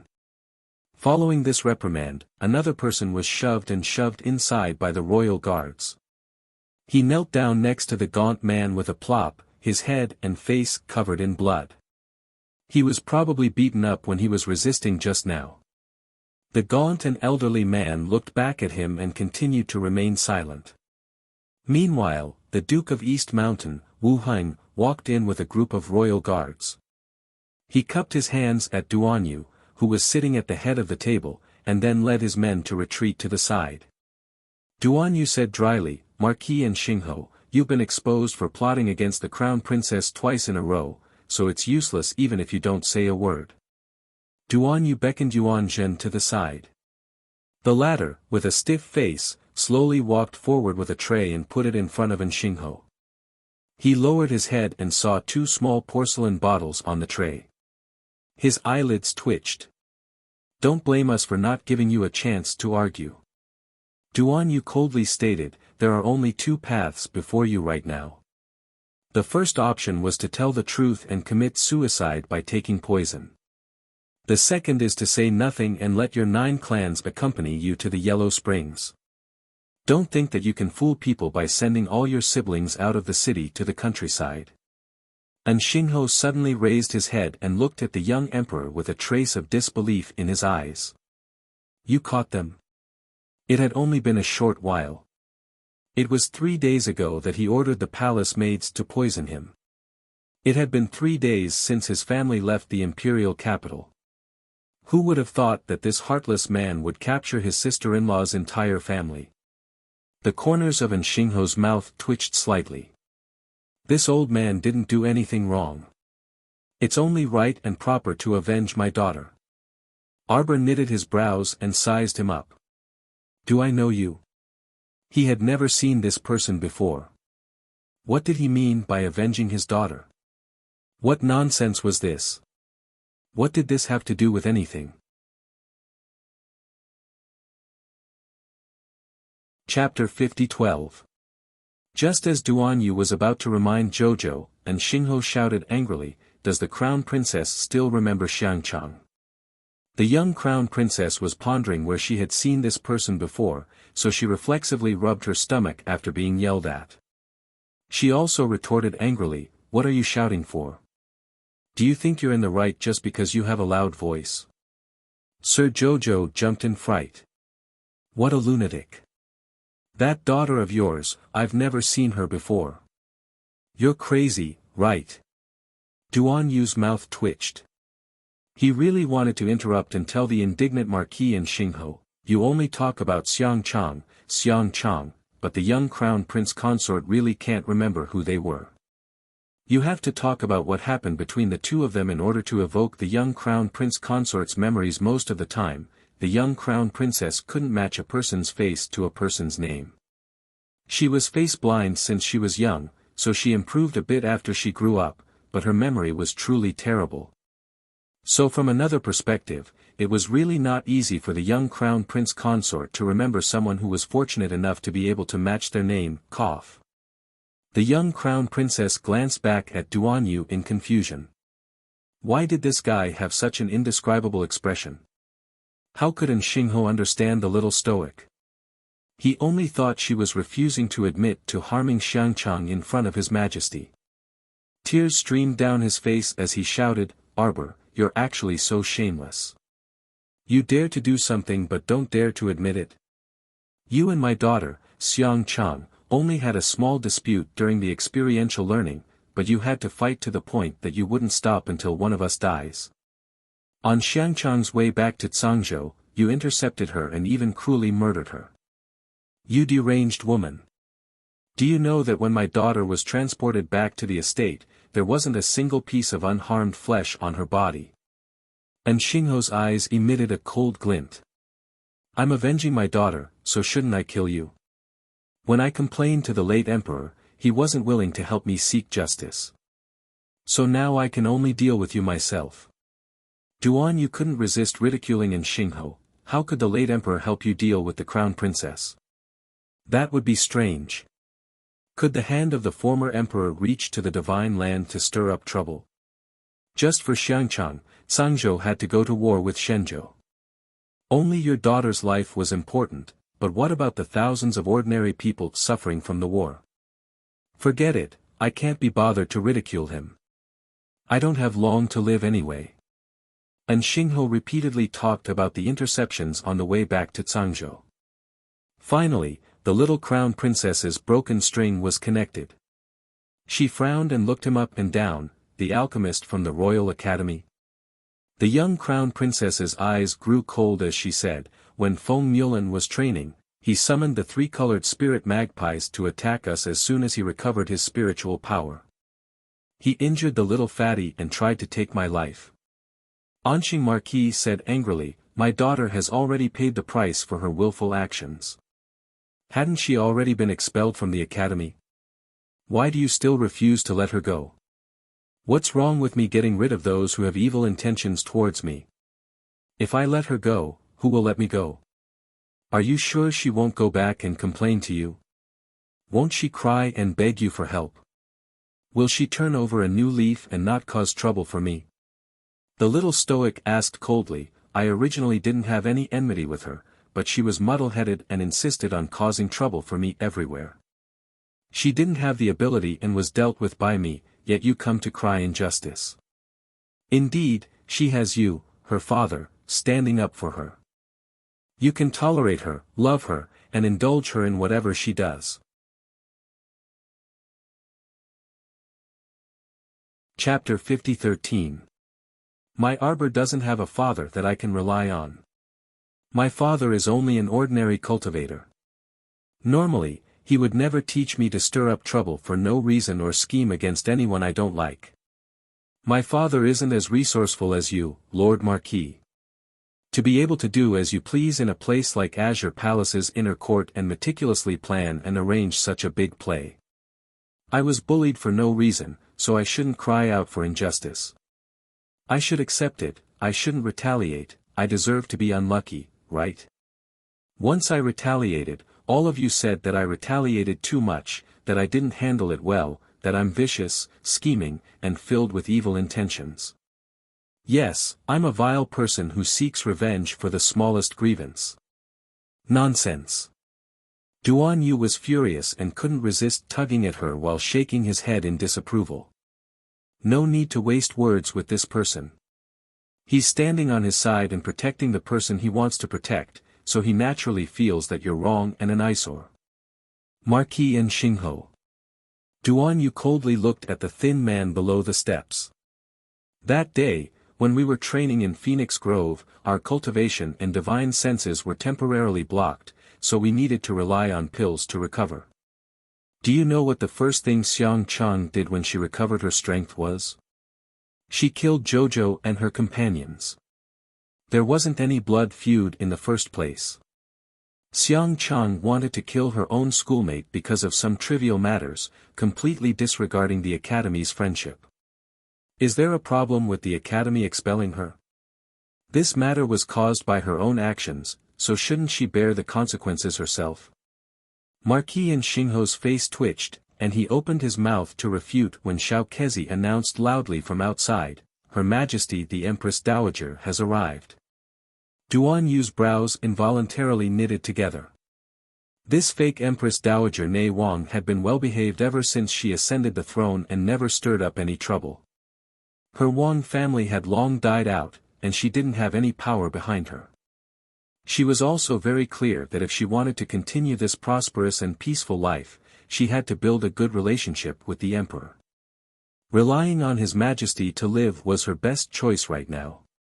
Wang Shi ordered people to escort in a middle-aged eunuch with disheveled hair and covered in blood. When he saw the emperor, he hurriedly said, Your Majesty, Aijia's people found this shifty-eyed eunuch in the backyard and wanted to escape. After asking, I found out that something big had happened to you. So, he quickly sent someone to escort him over. At the same time, the three little palace maids who were kneeling at the bottom of the steps saw the eunuch who was beaten beyond recognition. They were so scared that they didn't dare to look closely. Still not kneeling. A strong old mama stepped forward and kicked the eunuch's knees, causing him to kneel on the ground with a thud. Duan Yu looked meaningfully at this fake Empress Dowager. Although the fake Empress Dowager had not been in the palace for a long time, she was a smart person. She received the news so quickly and quickly found eunuch Yang and brought him here. Not only could she quickly distance herself from him, but she could also put on a righteous front. It was a pretty good calculation. Speak, did you accept Marquis and Xingho's bribe and instigate the 3 palace maids to lure the crown princess to the imperial garden? Xiao Kezi immediately berated eunuch Yang after Duan Yu signaled with his eyes. That eunuch Yang couldn't help but tremble as he looked pleadingly at an elderly man kneeling behind Marquis and Xingho. It was I who asked eunuch Yang for help, the elderly man said calmly with an indifferent expression. You're tuning into the Han Li's Wuxia Adventures YouTube channel. We're so grateful for your support and don't forget to subscribe to join us on this incredible journey through captivating stories. Your generosity through donations truly makes a world of difference, as it's the primary source of revenue that allows me to expand and enhance this channel for you. Thank you from the bottom of my heart for being a part of this adventure.